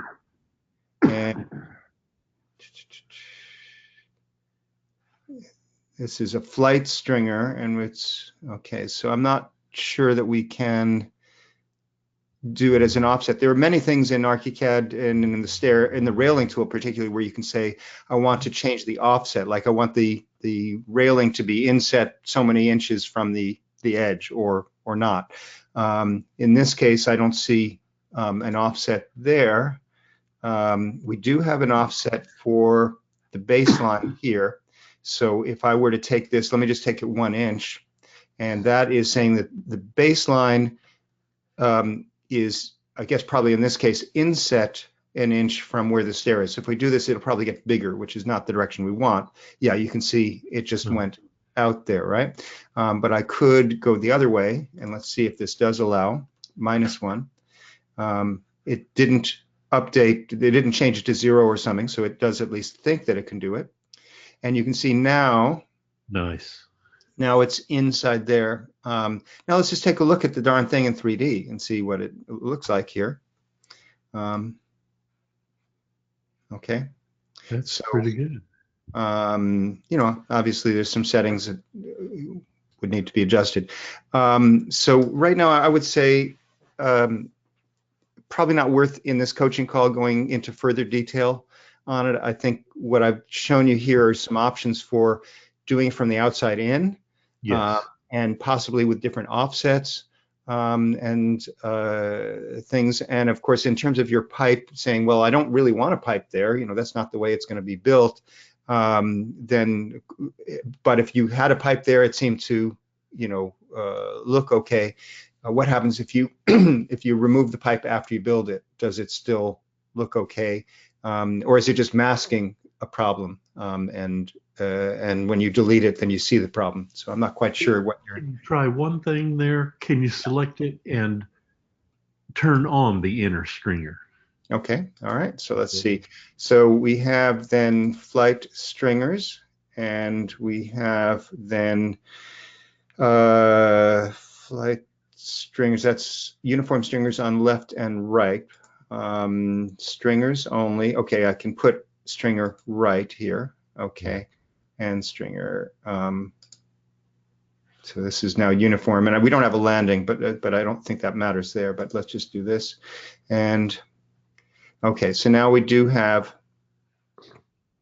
you know, some very odd geometric stuff that it's getting confused about. So then a question, since obviously what I did here, although it was sort of, you know, of academic interest, it didn't resolve, you know, your situation with ArchiCAD doing that. Could we have a stair that looked perfectly fine and then make the interior stringer something with a different element, so it just was put into place? You know, that's at least a possibility. Now let's just see if the stringers, flight stringer here, this is uniform. We can say no, not uniform. So this is, let's say, left one. I'm just going to make this 2 inches here and just see. Reduce the 8-inch as well. I'm just gonna see which one is left and which one is right.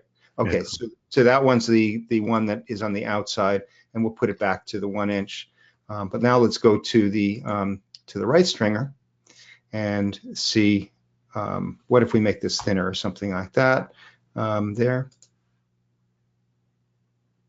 It got thinner, but it did, but it didn't change the basic. Try reducing the height of the stringer, inner stringer. Yeah, so this is 8 inches here. Let's just take it 4 inches or something like that. So we're on the right stringer here. It actually took off the stuff on the bottom here. Now there's the other possible thing that could be happening there that, you know, at least would be worth checking is the connections. So you have support connections here. So what is going on here? And this is a vertical cut. Let's try horizontal connection here for, and I don't know if this is for the flight. So I'm not sure if it affects the stringer directly or no. We are talking about this ones here. Let's see, what does that do? Yep, there it is. Wow. Okay, so now I think, and then of course the bottom one would have to be changed as well. So we go down to the bottom one here and say this is going to be a horizontal cut. And there are some, you know, connection, there are different ones here, but let's just try a horizontal cut. All right, so now we have something that's much more reasonable. Yes, nice. Okay. You know, 4 inches, I don't know if it's right, but it actually looks like it's just barely covering the thing there. And how thick is it? I made it 1/2 inch thick. Let's just make it, you know, 1 inch. Let's see what happens to that. Yeah, now it's looking, well, now it's getting in the ballpark, right? Yes, indeed. I can play with that. Okay, I'll be happy to send you the copy of the file, or actually this is a huge file. I could just copy and paste this into a separate file. So you can have that, but perhaps you can just follow along the same steps, which essentially maybe even your existing stairs, all you have to do is change the connection. Yes, thank you. That may be, after all of that little exploration, we come down to the simple design choice. How are you going to connect that interior in the inside stringer at the top and bottom? Uh-huh. That may be all you need to do. All right. Let's see. Comments here. So Dave Olaf says, I'm not sure you'll respond, but I'm glad you have the opportunity to address issues with the stairs. It's a very difficult tool to work. Okay, well, I do have a training course on stairs and railings, Dave. And for all of you, that is under, if you go, that one is bobrow.com/stairs. It's where I announced it. And this was when I introduced it here. So you can take this class and go through stairs. Okay, so that's, if you like what you saw today, you'll get more of a clear picture of the methodology. And I still stumble, but in general, I lead you out of the woods. So, okay, Lawrence, you typed in something while we were going. What happens with the reference line on the outside? Is it easier? So, Lawrence, did I answer that question in context? Yeah. Now, when you were doing it and went to the outside, it did look easier for sure. But I'll have a fiddle from down under here and let you know how I go. Okay, all right. So yeah, I mean, reference line can be on either side of the stair, and sometimes it may be easier to do it on the left or the right, or the outside versus the inside.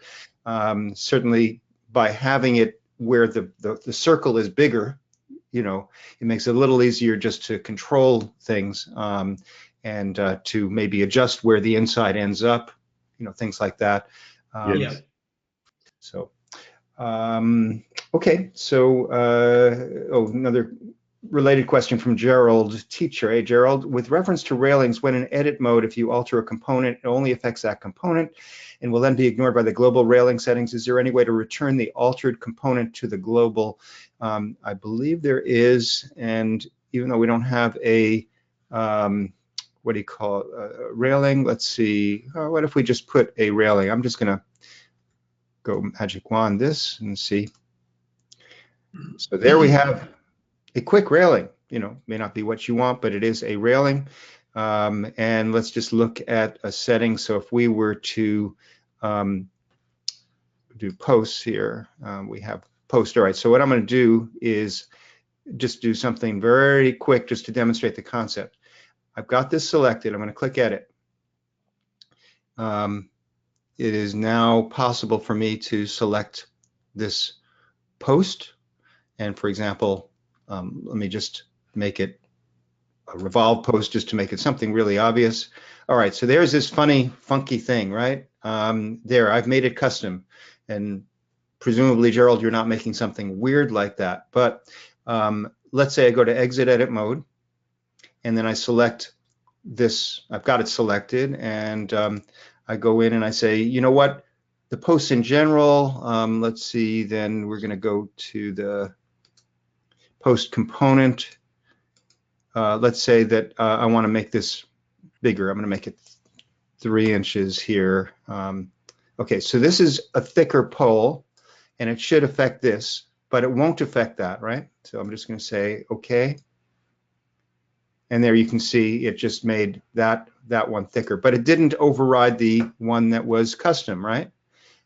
If we go in here, you notice this thing that has a little warning. It says there are custom nodes. I think if you hover over it, it'll say some nodes are custom. Well, it's not giving us a visual indicator, but that the little diamond, or not triangle, warning indicator, I can say reset custom nodes. And you can see now that doesn't have the warning. I say okay. And now that is set. So that is something that is subtle, because there's a little warning sign, but you don't know what, it didn't even have a prompt to say what it was. But if you click on that one, then you can see down below it says reset custom nodes. and that will allow you to do that. So I believe that that's the way that you would make it follow there. So let's see if Gerald has a question. He says, thanks very much. Okay, excellent. Okay, so let us go on. We are at an hour and 48 minutes, but I have some more questions, so let's see what I can do here. So let me Hey, move hey, on. Eric, Yeah. you might need to mute me. We've got some people coming in. Well, I'm going to just mute your line from this end, and so you can speak freely and not worry about me. Okay. Thank you. Okay. Thanks, Lawrence. Okay. And where is we had Ted? All right, Ted. I'm going to move on. Is that okay? Surely. All right. So. All right. And by the way, just, for those of you who are still on, and we have over 100 people on the line, remember, if you would like to have more access to me for this sort of thing, then go to bobrow.com/coaching-7, and you'll be able to get a month of this. We meet currently twice a month for only $7. And then if you decide you want to continue, it's only $37 a month. So again, a word from our sponsor. Okay, so let us go on to another question here. So that was Ted. Okay.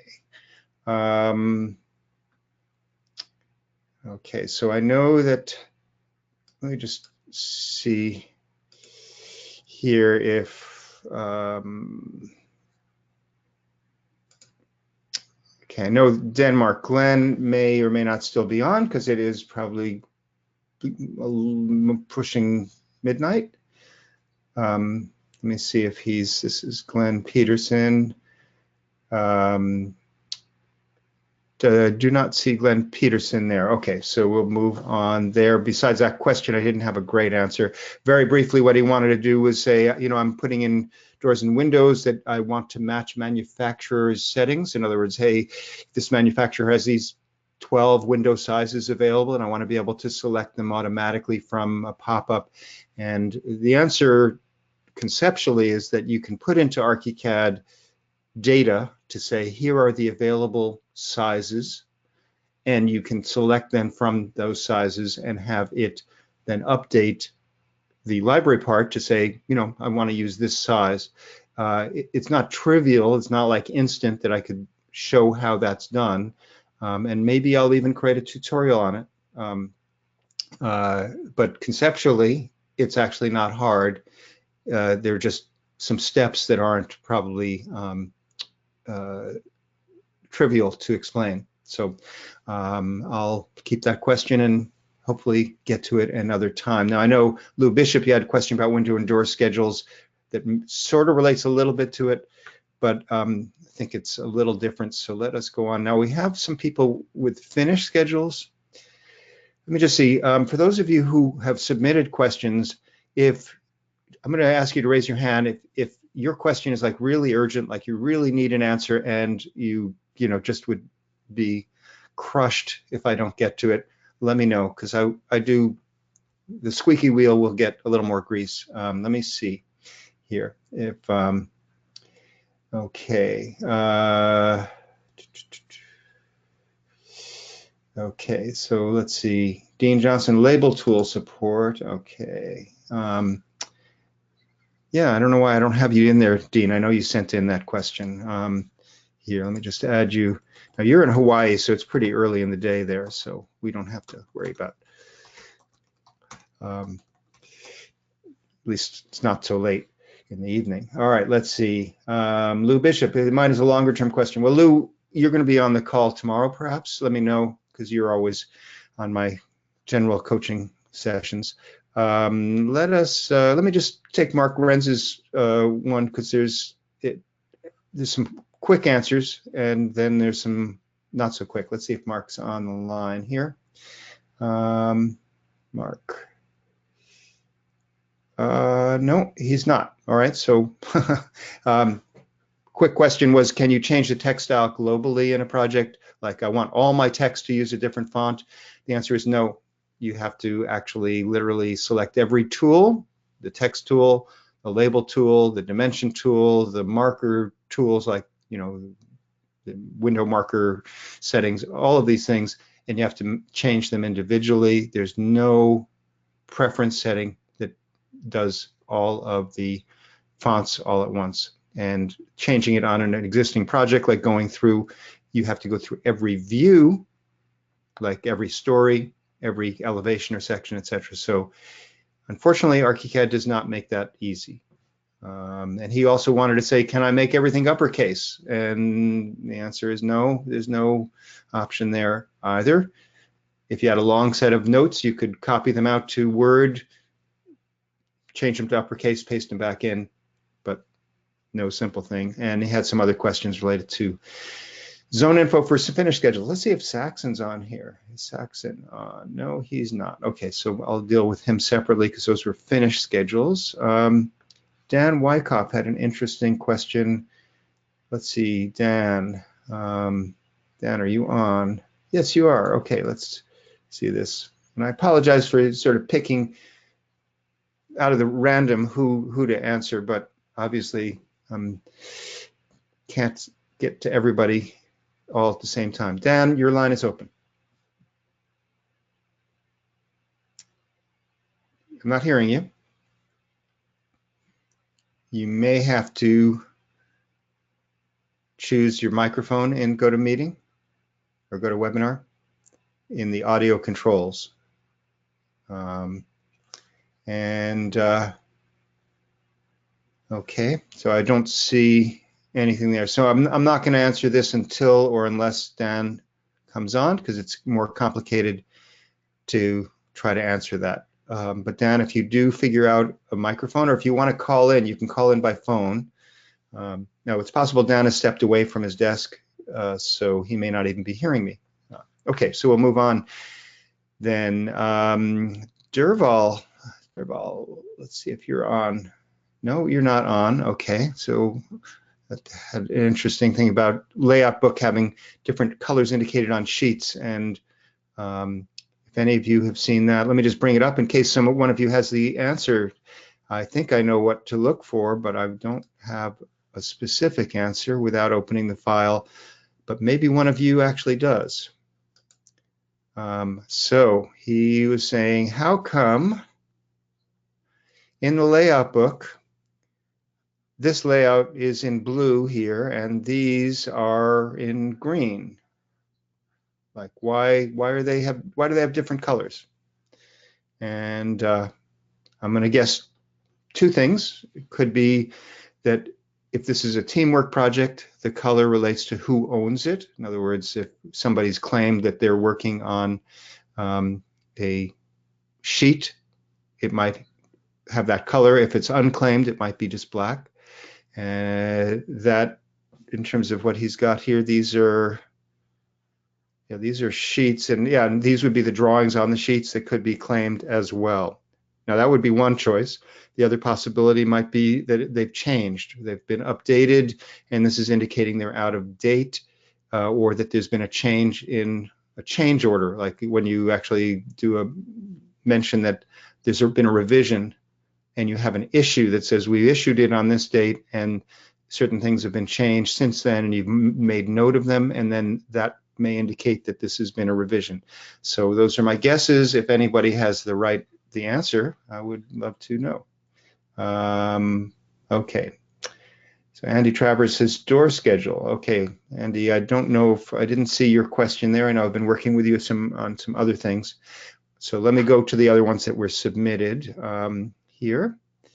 Okay, so Mark is not here. Derval's not here. Konya, I know you have some questions that are really tricky, and you're going to be on. I know you're signed up for the coaching program, so we can look at those tomorrow. Lang, let's see if Lang's on here. No, Lang is not. All these people who submitted and then disappeared, perhaps, or couldn't make it. All right, Balaz, thank you, says, I think they are involved in the current issue. Okay, that's what I was guessing. Okay, so Balaz, let me open up the line. Thank you for that. So Balaz, I've opened up your line in case you have a microphone. Are you there?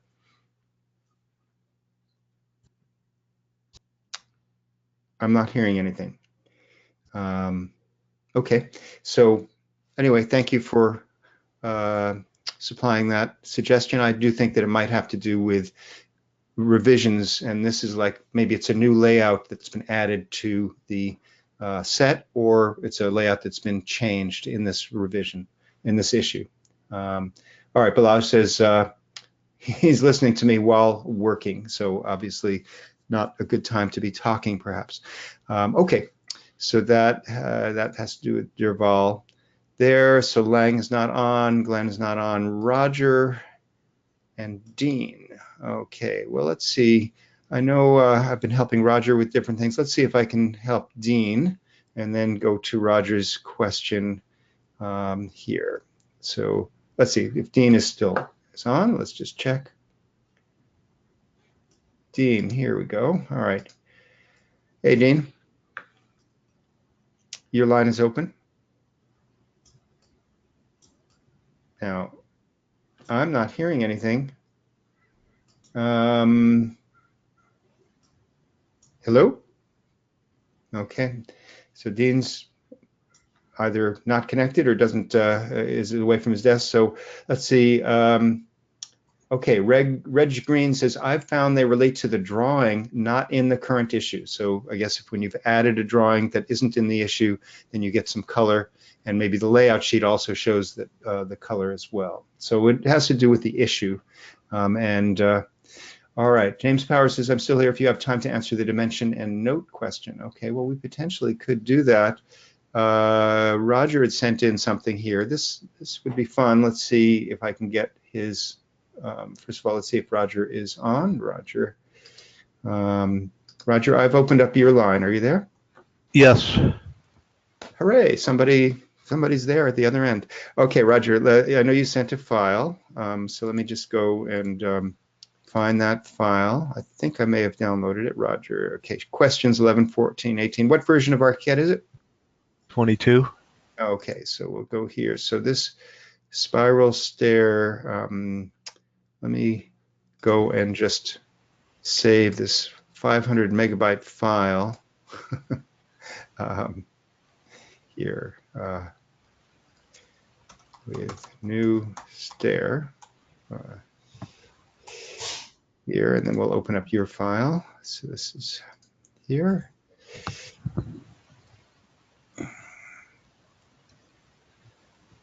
And nice, with a solid state drive, what did that take, like 8 seconds to save or something? So nice, at least for that. Let's say open. So you had questions, Schaefer, 11, 14, 18 questions. We're going to open this. All right, and while it's opening, let's go get your actual questions. How do you remove the drywall at the intersecting walls? How do you remove the extra lines on the mesh? Okay, so we're going to open up the file, and this is the ideal type of question for sending, or it's an ideal question for sending in a file, because after all, I can speak in general about how lines draw or don't draw and how things clean up, but it's always more interesting and more challenging when you say, these aren't cleaning up. How do I get this working? So let's see what it looks like. ArchiCAD is opening. So just in general, for those of you who are newer to ArchiCAD, ArchiCAD will clean up intersections between elements if it knows that the elements are supposed to be cleaned up.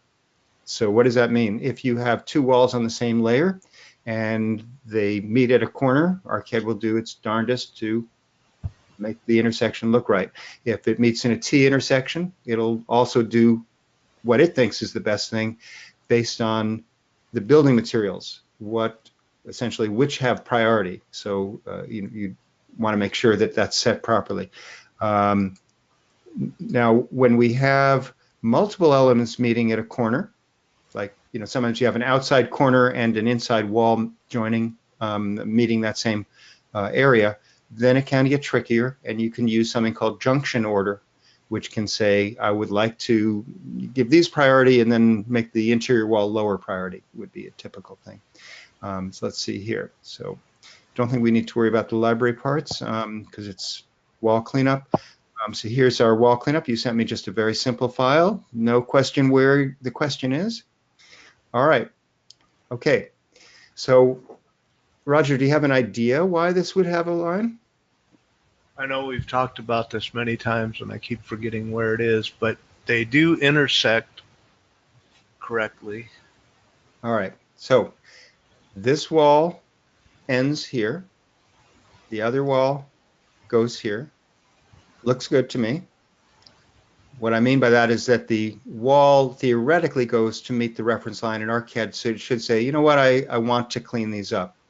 So that's good. Let's look at the building materials, because my guess is that the core building material here may need to be boosted up.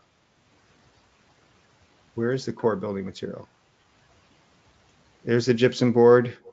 What is this one? Okay, obviously these walls are made out of multiple skins. When you select elements before you go into the building material, you will generally see them highlighted. I'm not seeing it highlighted. That is weird. Oh, actually, you know what? It's right up here. It was right in front of my nose, 2x6 stud. Now, this is alphabetical because its name is active. If I click on priority, we'll see the 2x6 stud has a very low priority, 63, compared to gypsum board, which is 300. Let's just drag this down to something like where the other framing is. Like here we have, let's see, wood structural, wood light frame vertical. So, okay, so if I drag this down, not only does it move down in the list, but it also picks up a much higher priority, because basically since we're sorted by priority, it's going to make sure that it naturally fits there. So now, of course, it's much higher priority than gypsum board, which makes sense. And I say, okay. And now that removes the line. Okay. Okay, now the other thing is you could redefine the wall to say, don't use that custom building material 2x6. In fact, why are you calling it 2x6 if it's, you know, if you use a similar building material for 2x4? Maybe it just should be framing or wood framing or light framing or something like that. The only reason that you might name it 2x6 is if you wanted to get that name listed in a skin list of the wall. But otherwise, if you had a 2x4 and a 2x6 wall meeting, interior, maybe one is structurally has to be stronger, would you want to have a line between the two, where the 2x4 framing meets the 2x6? Or would you just simply want to say, hey, this is framing, that's framing, and they meet? Tell me, Roger. I believe because they have two different hatch patterns, the 2x4 would be a 25% solid, and the 2x6 is what you're seeing there. Okay. All right. So if you want them to be different, then of course you should define, not of course, then defining separate building materials will allow ArchiCAD to say, you know what, this one is different than that. I'm going to draw a line. Here, they both, it appears that the walls are the same type of, you know, so anyway, now it's not drawing a line between them, but it's not drawing a line between the walls, and the drywall is stopping because the framing is higher priority. So that answer your question there? Yes, on that one.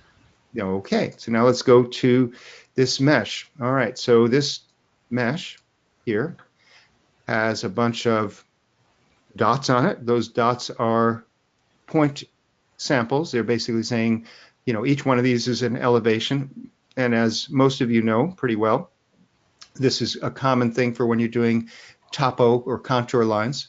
And so all the ones that are sort of in this one little roundabout thing are probably at one elevation. If I go to 3D, we'll just see what you got here. Here, okay, yeah, looks perfectly fine.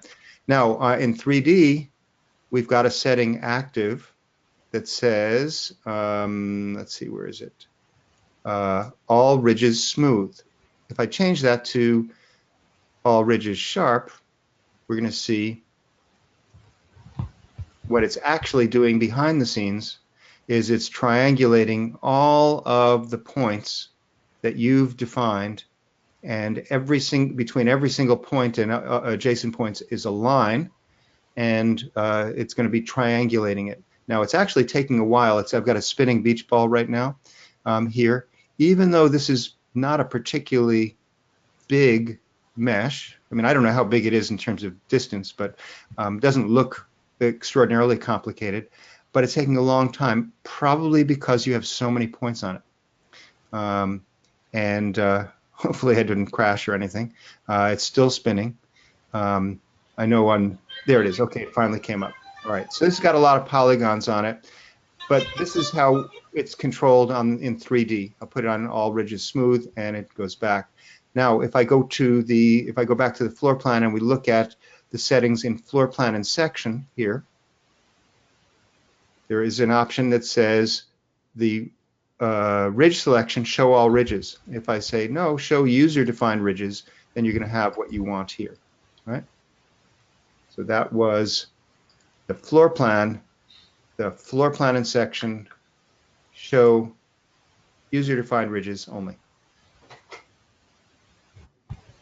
That make sense? Yeah, Roger? what I forgot. Yeah. Okay. Now, the other tip that I wanted to make just while we're doing this is that this has got way more detail than it needs to. For example, I'm waiting for this to go away there. I can take this point here and reposition it on top of that. And you tell me if from a distance that's going to make a difference. Now, that is much more pronounced than this. What about all these, right? All of these points. Now, this is tedious to go and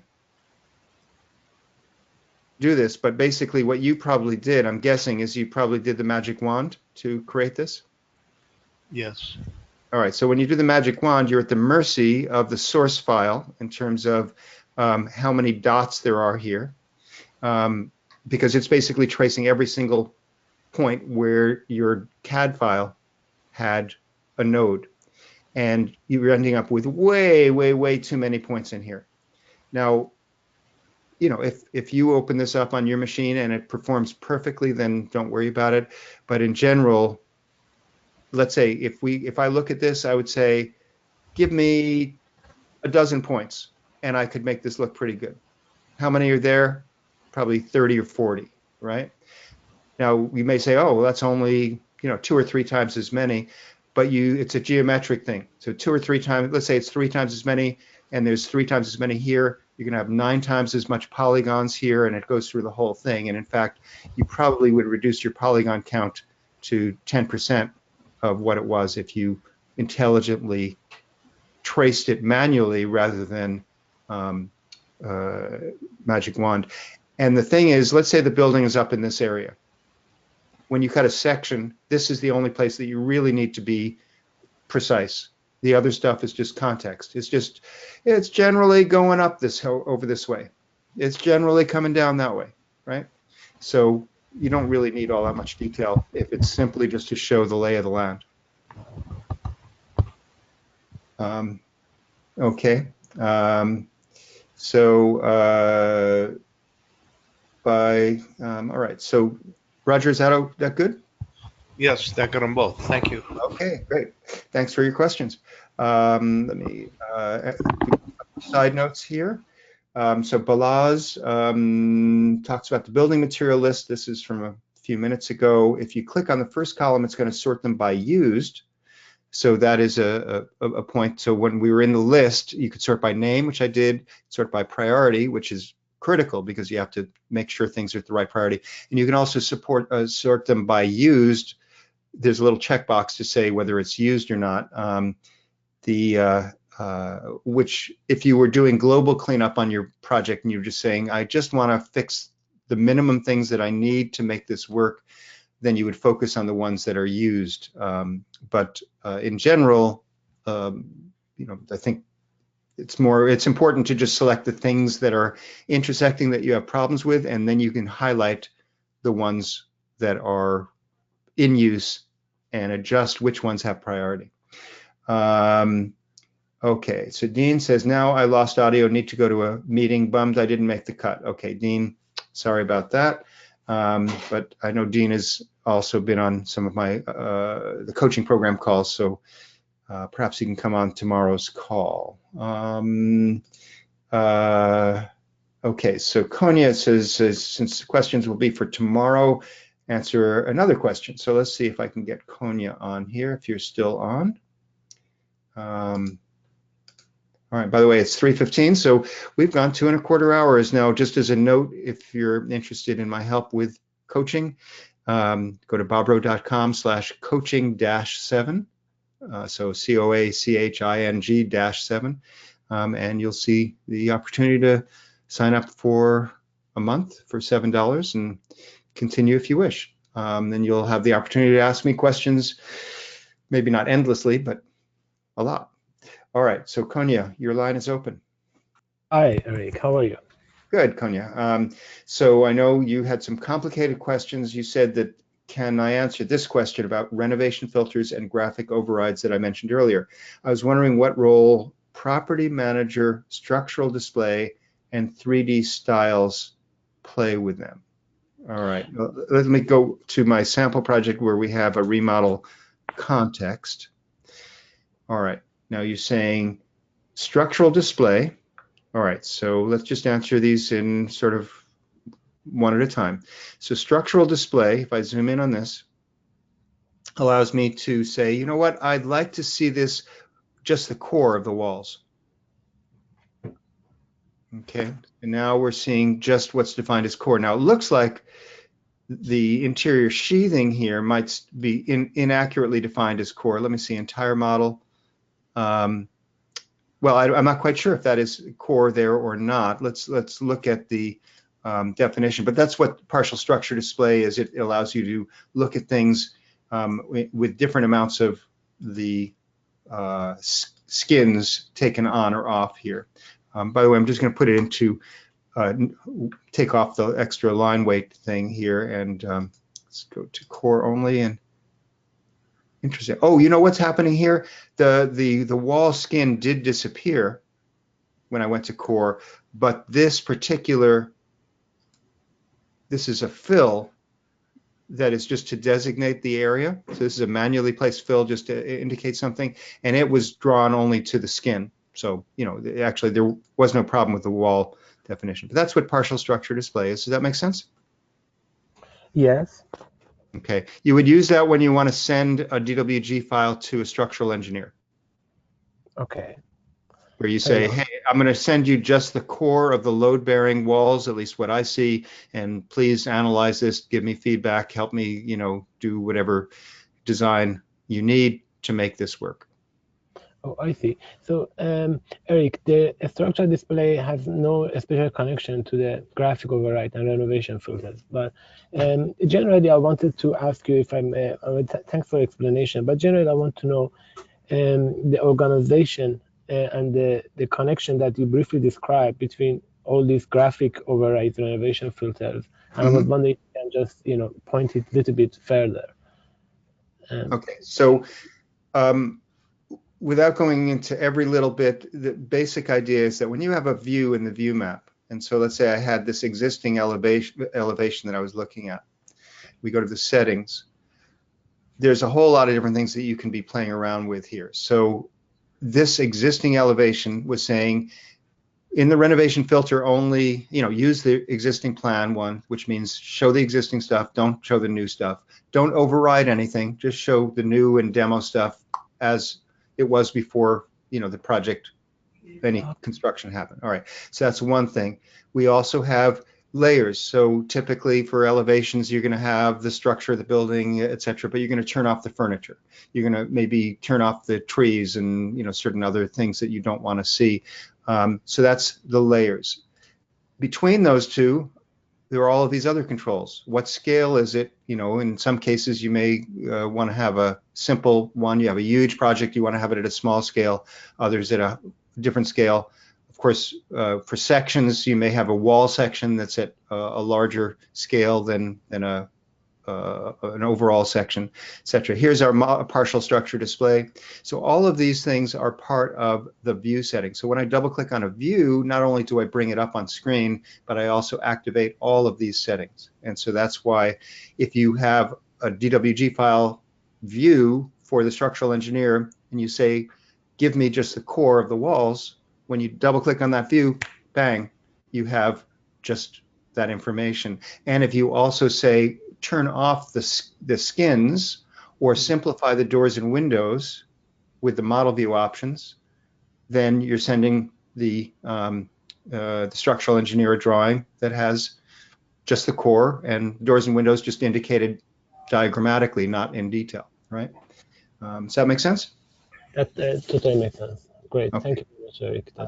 So you said 3D styles. All right, so 3D styles is another thing. We've been not looking at it today, but I know you've seen that. So if I go to this AXO here, so this is a view. Of course, I've got some extra stuff that I just added while we were playing here, and this is in a style called shading and shadows. Now the name may be different in whatever version of ArchiCAD you're in.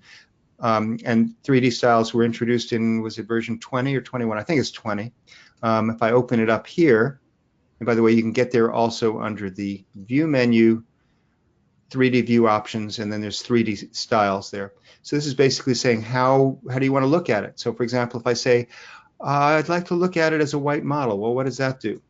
You notice it says white model down here. I can switch it on the fly. It basically said make everything monochrome, take out the color. And in this case, it's probably making the line weight a little heavier. I think that the white model one has contours with a 4 in terms of weight, whereas the normal one, like this one, has contours with a 1. So the edges of the colored surfaces just have a little bit of delineation, whereas with the white model, it's really punchy. So that's 3D styles. You can define your own. You can create new ones. But there are just a limited number of controls you have. Just how is it being?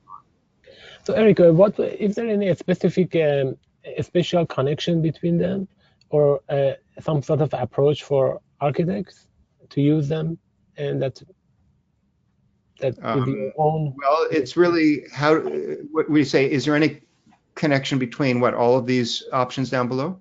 Right, like is there any specific connection that personally you have came about to produce sheeting or views that use all these together? Is there anything that?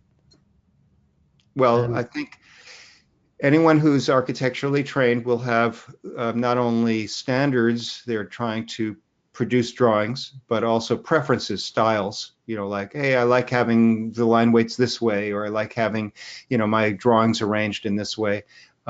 So while there's, let's say, general sort of things of, you should probably always put your drawings on the sheet in a scale, even if you say do not scale from drawing, but still you're going to put it at 1 to 50 or 1/4 inch to a foot or whatever. And you're going to specify scales. So, those are maybe some rules to make it possible to interpret drawings. Would you want to have communicate with the client in this way? Would you want to communicate with the client in this way? Well, that's really a question of what are you doing right now? Or do you want your client to be looking and saying, "Oh yeah, I like that the siding here. That really looks good." Or do you want them to not even think about it, so that they're not saying, "Why do you have that tan color? That's really ugly." What do you want them to focus on? And who are you communicating with? Are you communicating with the city for permit? Are you communicating with the builder for getting a bid? So So the perfect question answer. is too general. Yeah. So are all these options available for both 2D and 3D, or are there some of them except 3D style? But are they all like, for example, graphic override is just for any view?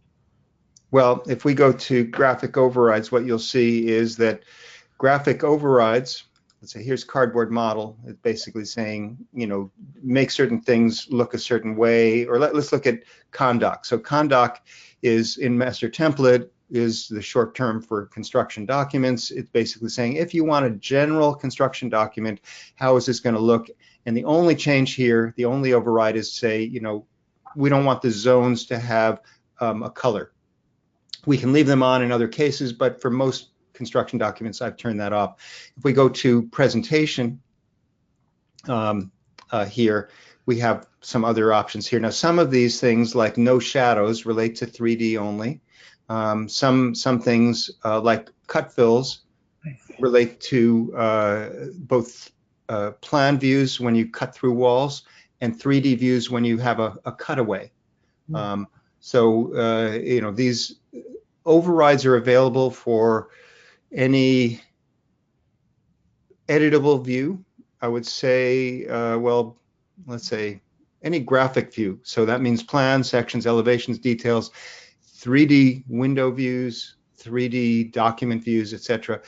The graphic overrides are not available for a schedule. I don't think you can say, I want these things to be blue and those things to be red in the schedule. It doesn't quite extend there. I got the point. Yeah. Thank you. Okay. All right. Just a quick question. Is it sunny at your city right now? Because we're in Vancouver, we are a couple of hours behind you. And it's not fair. We are at o'clock. It's like 4 o'clock here and it's dark. Oh, okay. Here in California, after the time change recently, we're now getting dark by 5 o'clock. Yeah, I mean, right now it's 3:25, so it's still light, but it's late. So, enjoy it. Yeah, we're the same time. I think we're the same time zone as you are in Vancouver. So sorry to hear about the fire that's been there. Well, and the other thing is, I'm just north of San Francisco. The biggest fire in California history is currently raging about, 2 or 3 hours drive from here north, but we have smoke that has been coming continually since it started last Friday, so not quite a week. Wow. And I guess the thing about it is that when you have forest fires, the smoke is, a health hazard and annoying. In this case, the fire started by burning an entire town of thousands of buildings. And so the stuff that went into the air, the smoke, is more toxic because it's got everything that was in houses, which and streets and stuff. So it's. I love California. I'm really sorry to hear about all this. Yeah, it's strange and a little scary. So far, we've been, we haven't had any fires real close to us. Great. All right. So thank you, Kona. I'll see you tomorrow for, some additional questions. Okay. So I see that Dan says microphone now linked. Let me see if Dan is still on. Dan, you are. Okay. So Dan, I've opened up your line. How about now? Yeah, I can hear you. Yeah, good. Great. Okay. All right, so we have, there you are. Okay, all right, so did you send me a file? No, I did not. Okay, all right, so you made a general comment that I discuss how to produce working documentation and being efficient with that, and also sometimes conversely saying you've got some precise drawings, but how do you make it look simplified, or just different presentation modes for it. Okay, so your point is well taken. That's been a lot of the focus that I've had recently, in part because it's fun, in part because it's visual, and because I can demonstrate things, and then in terms of efficiency, well, that's always been my passion, is how do you get things done well. But your question is related to doodling. whether in 2D or 3D, and then translating it. How would I recommend using zones and metadata to bridge the gap between napkin and plotter? So are you in the best practices course, Dan? I've taken it in the past, but not Well, currently. you purchased it. If you purchased it, then you have access. So there's a section, I think it's week 11, which is conceptual design. And while I won't say that it answers all the questions, it at least shows you some ideas for how you would potentially start things with simple massing and stacking concepts, and get reports on data, and then see, do we need to add more space here? What's our totals? What's our square, our area utilization, etc. Right. So you can get that type of data. Now let's just go and look in. There have been some improvements to that, and I'll show you one really, I think, useful one if we want to talk about noodling around and things. Okay. Interesting term, noodling. Okay. To rephrase the question, though, I'm thinking that up to a third of my time is spent in a programming stage or a pre-design stage where I'm comparing the designed footprint and square footages to, say, a maximum square footage allowable for each program. Yeah. And how can I output from a model and compare it to the list of spaces that are already in, say, a CSV or an Excel spreadsheet? Sure. Okay. Well, let's see what I can do in 10 minutes just to show you some ways that you can work with the data. You'll see more additional things in that part of the course, which since you purchased it a while ago, you can go back in anytime. And if you do have additional questions and you want to be part of the coaching program, then I can go deeper tomorrow or one of the other calls. Let's just take a look. This is the fill tool here, and I'm just going to make this let's say 20 feet long and 15 feet the other dimension. All right, so we know what happened to it. Oh, I must have it set for no outline and just a background. All right, so here we have something that we know is 20 by 15, so it's 300 square feet. How do I know that other than the fact that I typed in those values? Well, I can get a report on it. I can get information on it in a variety of ways. One of the ways is we can go to the window menu, palettes, and we can do, where is it? Element information. So element information is something you can leave up and you can then query things. So for example, I can say, what is this? It's a one fill. It's circumference here. I don't know how easy it is to see it on the thing, but here's 70 feet. Here's 300 square feet area and it has some options for if you had cut holes in it, do you want to count the holes or not?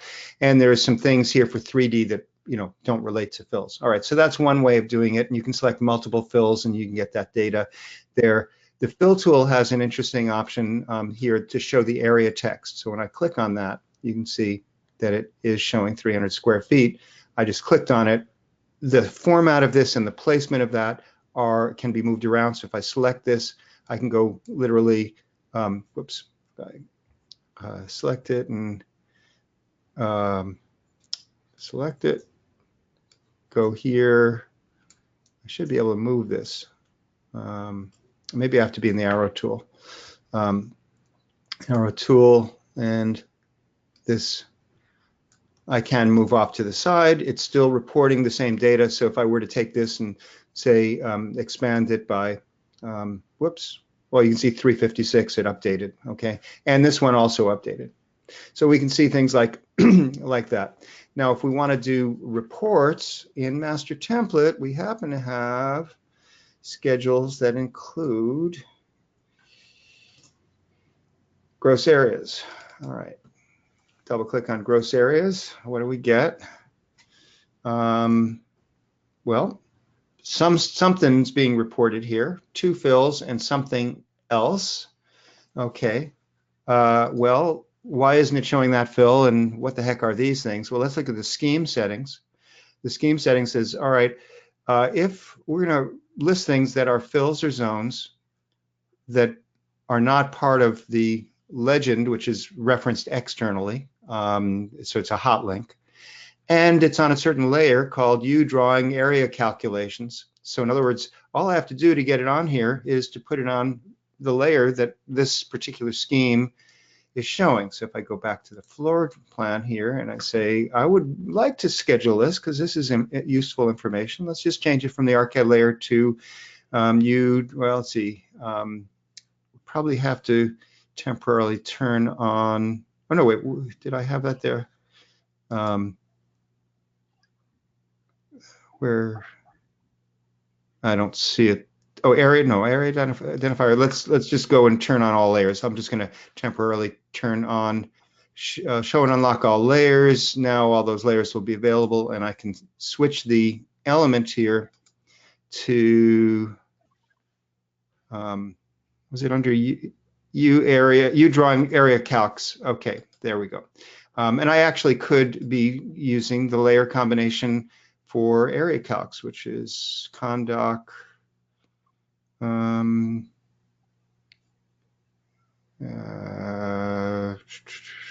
don't know where it is. I actually do have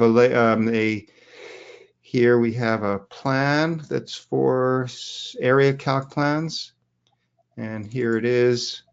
So that turns on a layer combination. Oh, the area calc is right up at the top. It's got an asterisk, so I don't do this very often. So anyway, now it's on there, and if I go to that schedule, we'll see that 301 is on here. Now the reference, how did it get that? What is that actually saying? I can't edit it here, apparently. Maybe I have to change the layer combination here for this. Let's see, this is the settings. I was on area calc. I'm not quite sure. Let's just go to select this here on the plan and go into the settings for it and see where that reference is, the properties. Here's the ID.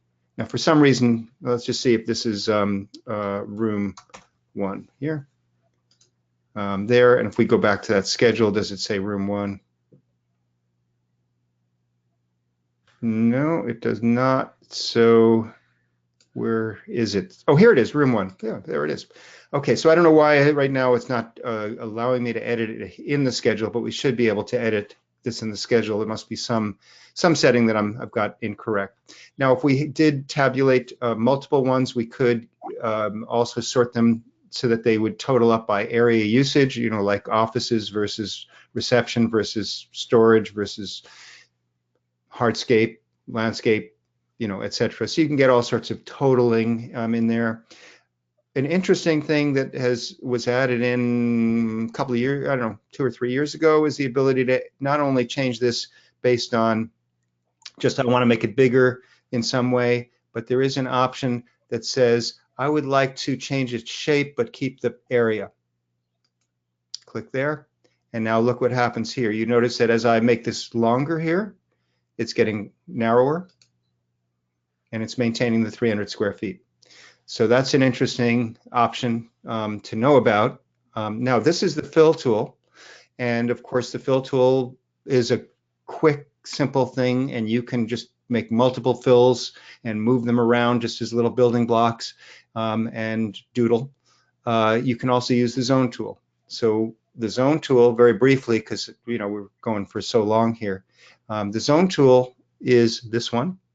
And for those of you who are pretty new to things, we can, excuse me, let me just switch just to a normal plan here.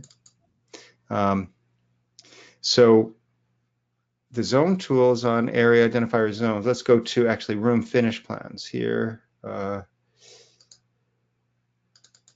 So with the room finish plans, these zones are now showing in a style that's representing the whoops. Let me just try to move this here. So this is a zone. It has a boundary here that is automatically finding the edge of the walls. It's aware that doors actually are normally the edge of a zone as well, although you can sometimes make a zone go into other adjoining areas. And you can even use a line tool to say this is a boundary even though there's no, no wall there. You can also, in addition to having the zone automatically look, you can say manually, I just like to draw a shape, and then you can draw a polygon or a rectangle, etc. This is fairly recent. It used to be only a polygon, so you had to click 4 points to create a rectangle. Now you can do. So, yeah.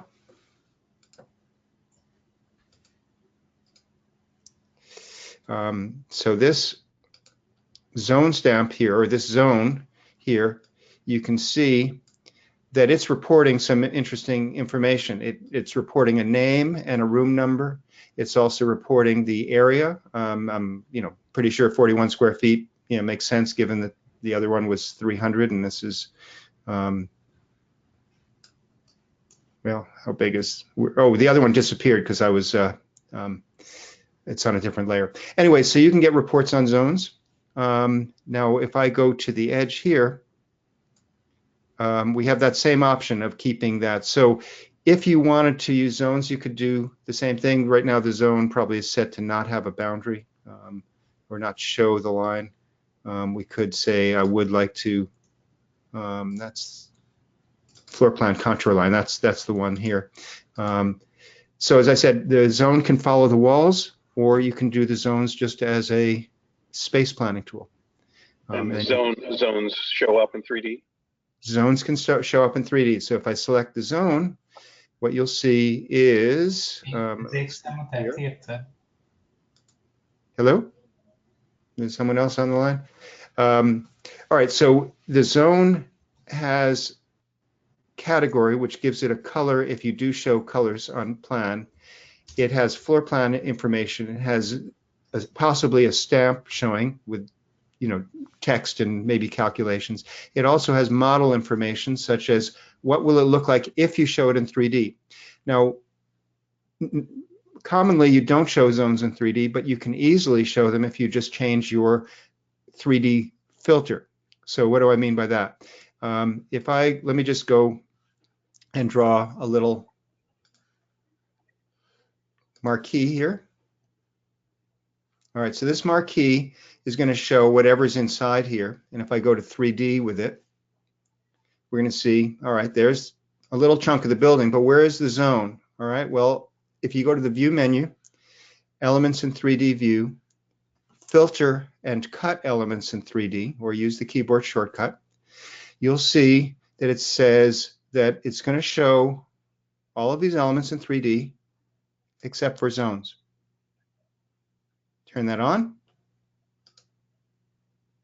And now you can see there are some zones in here. These are actually a part of that zone. That's part of that zone. And what about this one? That was the one that I created here. It needs a top. If I wanted to show it as a stacking thing, then let's just say it's 10 feet. Okay, so it sounds like someone else. I've got their mic open here. Let me see. Unless that's you, Dan. Is that you? Nope, not me.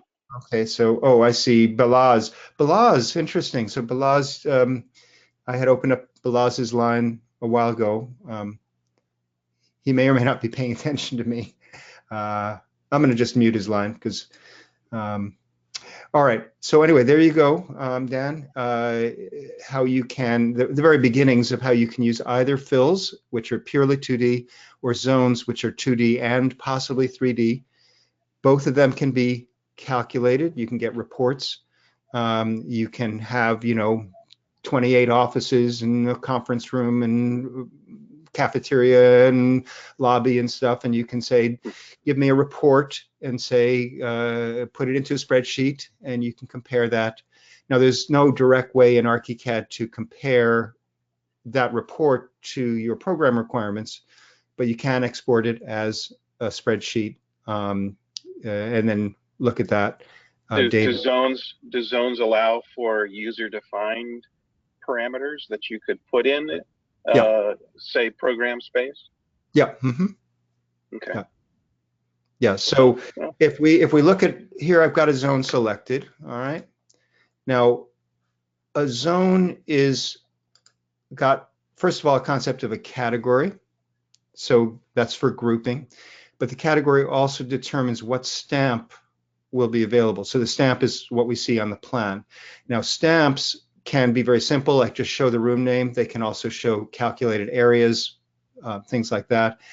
They also can have additional parameters added or part of it. So for example, if I were to change this to REA zone stamp, so in master template, I've included a zone stamp that you could use for all different categories, but I've separated it out just for distribution to only the category that has its name. When I choose that, I choose this. So this particular zone, I've just redesignated it.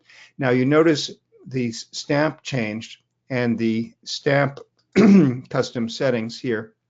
You can see show finish code, floor, baseboard, wall, etc. So these are codes that you can pop in and get them listed on the drawing. So I'll just say OK, and we'll see it on the plan here. You can also get it reported in a finished schedule, and master template has that built in. Now you could add in your own zone stamp any parameters that you wanted, but since we've introduced in, was it version 20, I think the idea of classifications and properties being a whole new way to add just general data to almost any element. You could attach to the zones. You could say, if something's a zone, regardless of its category, I would like to put in its program requirement square footage. I would like to put in, notes that say something about proximity, like cannot be next to the garbage area, or needs to be near the front door, or, whatever, or who's in charge, like this is under such and such a department is the one to check because they're the ones who control that part of the program. So you can have any sort of data that you want, whether it's numeric or just text. Now you can't do validation checking. Like if you say it can't be, these two zones types can't be next to each other, like it can't have the operating room next to, the cafeteria or something like that. ArchiCAD isn't designed to do that, but there are tools out there that if you export a model and you set up the program requirements there, that it can do analysis like, you can set up adjacencies and other validation tests. So Dan, does that give you a little bit to go on? I will expect to start doodling tonight. Okay. All right. Well, thanks for interesting questions. There's so many different aspects of ArchiCAD and in fact, just of architecture, design, programming, planning, et cetera. And I'm not an expert on everything, believe me, but I do my best to at least figure out how the tools can be applied, to different requirements. So that's. Well, thanks for pointing me in the right direction. All right, excellent. So, and do check out, week 11 in the best practices course for some things that just about conceptual stuff and reporting, and you'll at least find that relevant, even though things have been developed further since then. The basic concepts and most of the ways that you do things still can work. Okay. All right.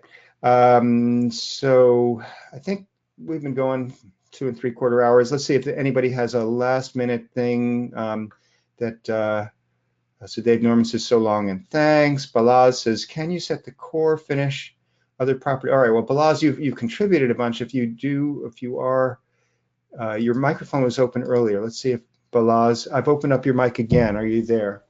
Because this question was typed in 25 minutes ago. So Balaz, are you there? Okay, so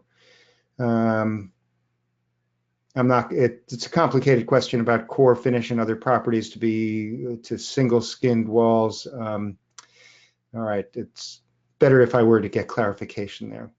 All right, so anybody else who's on the call who has oh, Balaz, you are there. Okay, I've opened up your line and at one point I could hear you. Now yeah. Can you hear me? I can. Oh yeah, that's wonderful. Where, So where are you located, Balazs?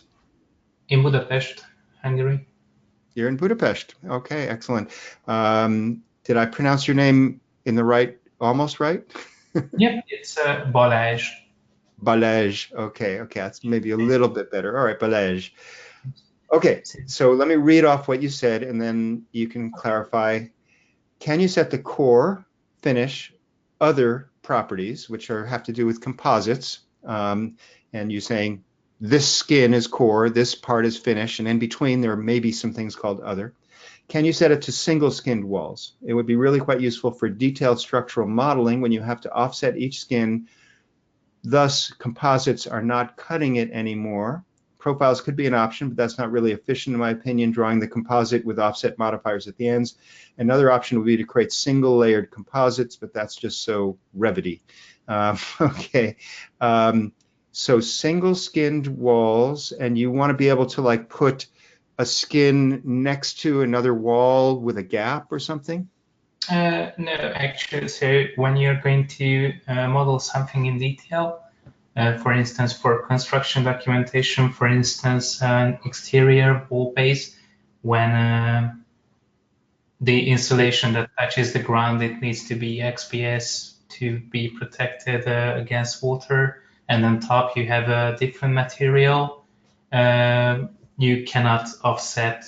So you model it at the permit documentation with a single composite, for instance, which has all the layers inside. But if you want to go in detail, which layer is going to which height, then you cannot offset it. And for that purpose, I always have to remodel them, at least in that sense that I have experimented with the new offset modifiers in version 2? Yeah, I tried that, but I gave up on it because it just makes the model so heavy that so it just takes too much time to wait.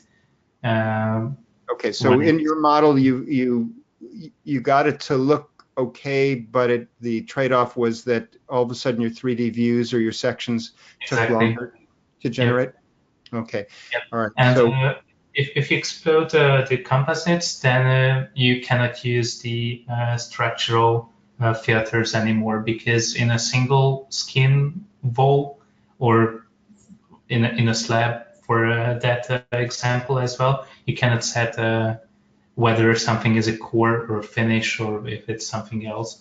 So a solution could be that you create for each different width of insulation a different composite, but then it just pollutes the attribute list that much that it's also ineffective in that sense. And I was wondering if I was missing something that we can set this attribute number, but yeah. I don't think I understand the question quite well enough to give you a quick answer, but one thing that I would suggest is if you've got a complex profile that works well, but it makes the model slow down, then you might consider only using that complex profile in limited places. So you have the composite in 95% of the places and the complex profile just where you need it. I could demonstrate what I mean. Perhaps that might be useful to you. Do you understand what I'm saying? Yes. Okay. So in this model here, I actually happen to have. Let's just see. Let's go. This is room finish plan. Let's go back to a normal first floor plan. All right. So this wall here, I select it. If I right click on it and let me turn off the element information. I don't think I need it to be spinning its wheels on that. But if I say edit selected composite or profile, what is it? It is a complex profile. In this case, it's got some framing up here, and it's got some offsets here. The offsets here allow me to actually take the skin up or down and this one offset affects all of these exterior.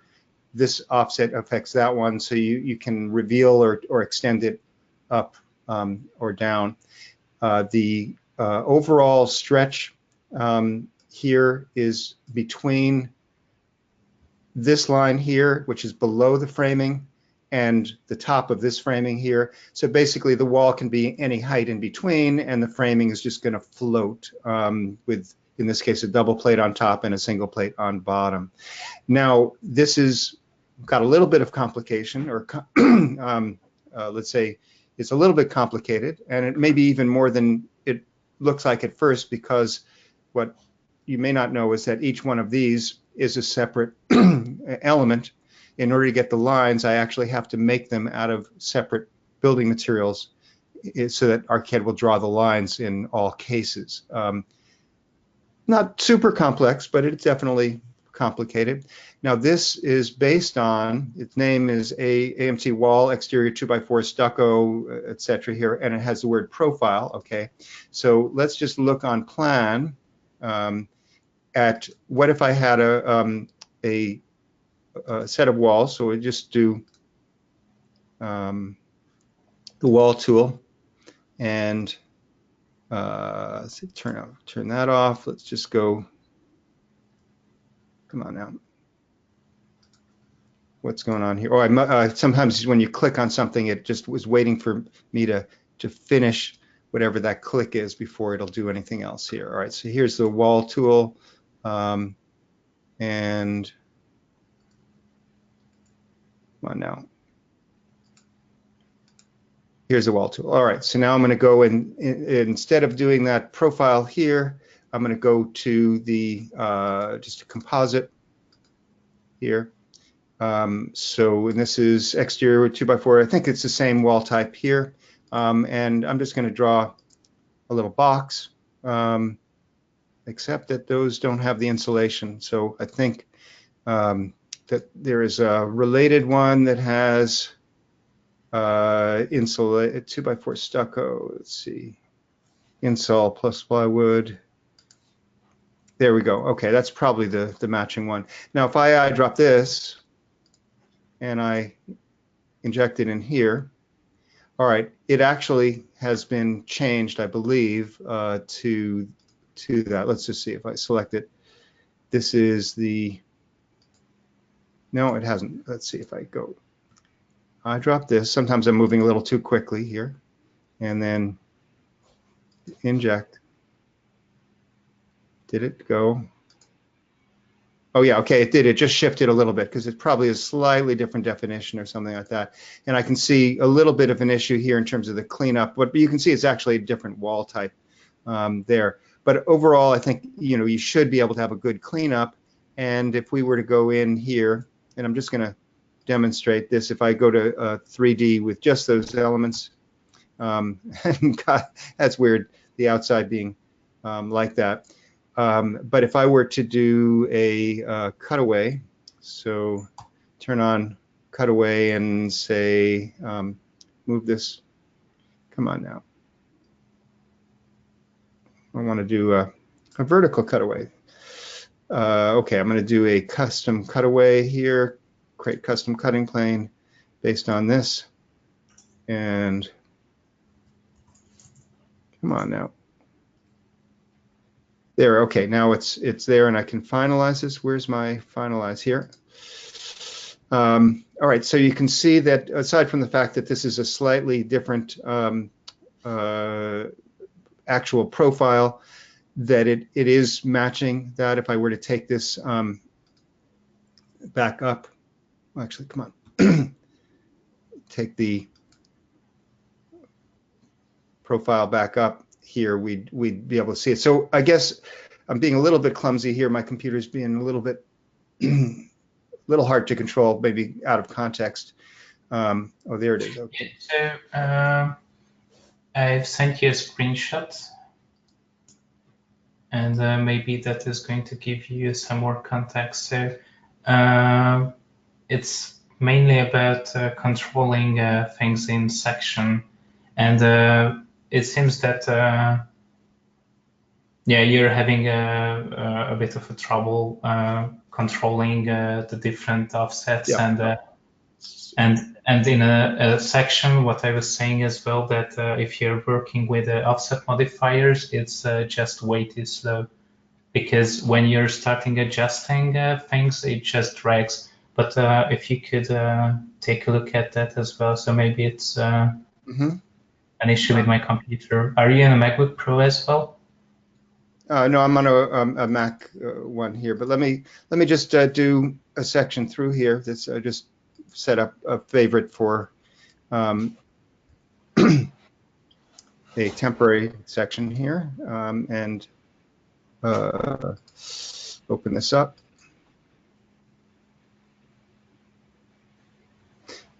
So we're seeing, obviously, here's the wall here. If we look at the skins, if I go here and use the option for changing the offset, I can take this down or up. Whoops, I have to go make sure I hover over this and get the, no, come on now. You have to, let me turn off the special snaps here, because it's, take that. So we can adjust these things in the section. I can't actually move this up or down, but I can change the whole the height of the profile here. So I can. Come on. It would be, this is the overall height of the profile. No, come on. Where is it? It's, there's the profile editor, and then I can say change this, so I can make the profile lower or taller, and it's working pretty easily. So I'm not quite sure what manipulations or what things you get stuck on. Does that give you any new insight, or is it you've already tried all of this? I was trying this, and yep. Can you take a look at the screenshot? I've sent it via Dropbox link. You sent it via email? No, in the questions. Oh, okay, all right. So in the conversation channel, let's copy this. Let me go here to. All right. Yes. So where do you want me to look at? So in the bottom, for instance, so you have the concrete base over there, and you can see the insulation going down. So first it was modeled in the exact same way that you were showing it to us. So the insulation was being done with a complex profile with an offset modifier on the bottom, and it was extended down. And if you go to the top of... All right, I'm trying to, the controls here for zooming in and out are crude in the browser, but so if I go up to the top and zoom in. So you can see that it's a bit more trickier over there. So we have the slab edge, and you have the extra insulation on the base at the top, and we had to play a bit because as you can see, or no, you can see here, but we had different materials on the facade. So part of that was covered in plaster, and the section here is having panels on top which are being assembled, and that's why the insulation is set back with a few centimeters. And actually, I think that the offset modifiers and complex profiles are much harder to control. So the initial question was because for me it was much easier to just explode the wall and model it by single walls, because you can set these small changes much faster, but then you lose the ability to control the model with the partial structure displays. So that you were discussing with the other guy. So this is the, are these broken up into multiple walls then? Yep. In the final one that you're seeing here, it was done like that, yes. So right, each of them are separate elements. You can designate. Can't you designate walls as single element walls as core or not?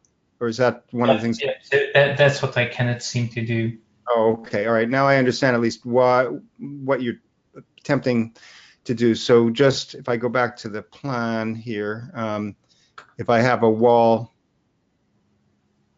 and we go, let's see, have no selection, go to the wall tool, say we're going to do a simple wall here, you know, make the wall out of just, let's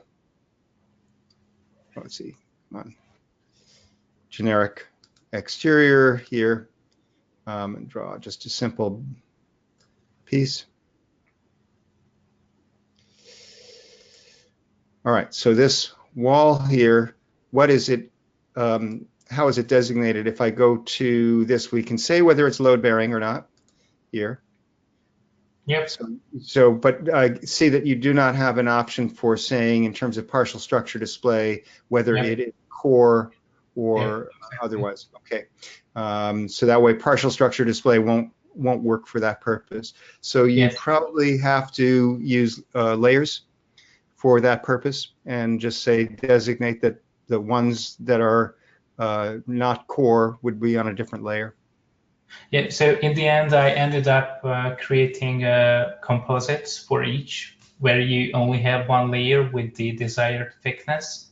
Mm-hmm. But then it's just way too long, so you have dozens of different installations for each small part, which it makes it really hard to navigate when you want to change something.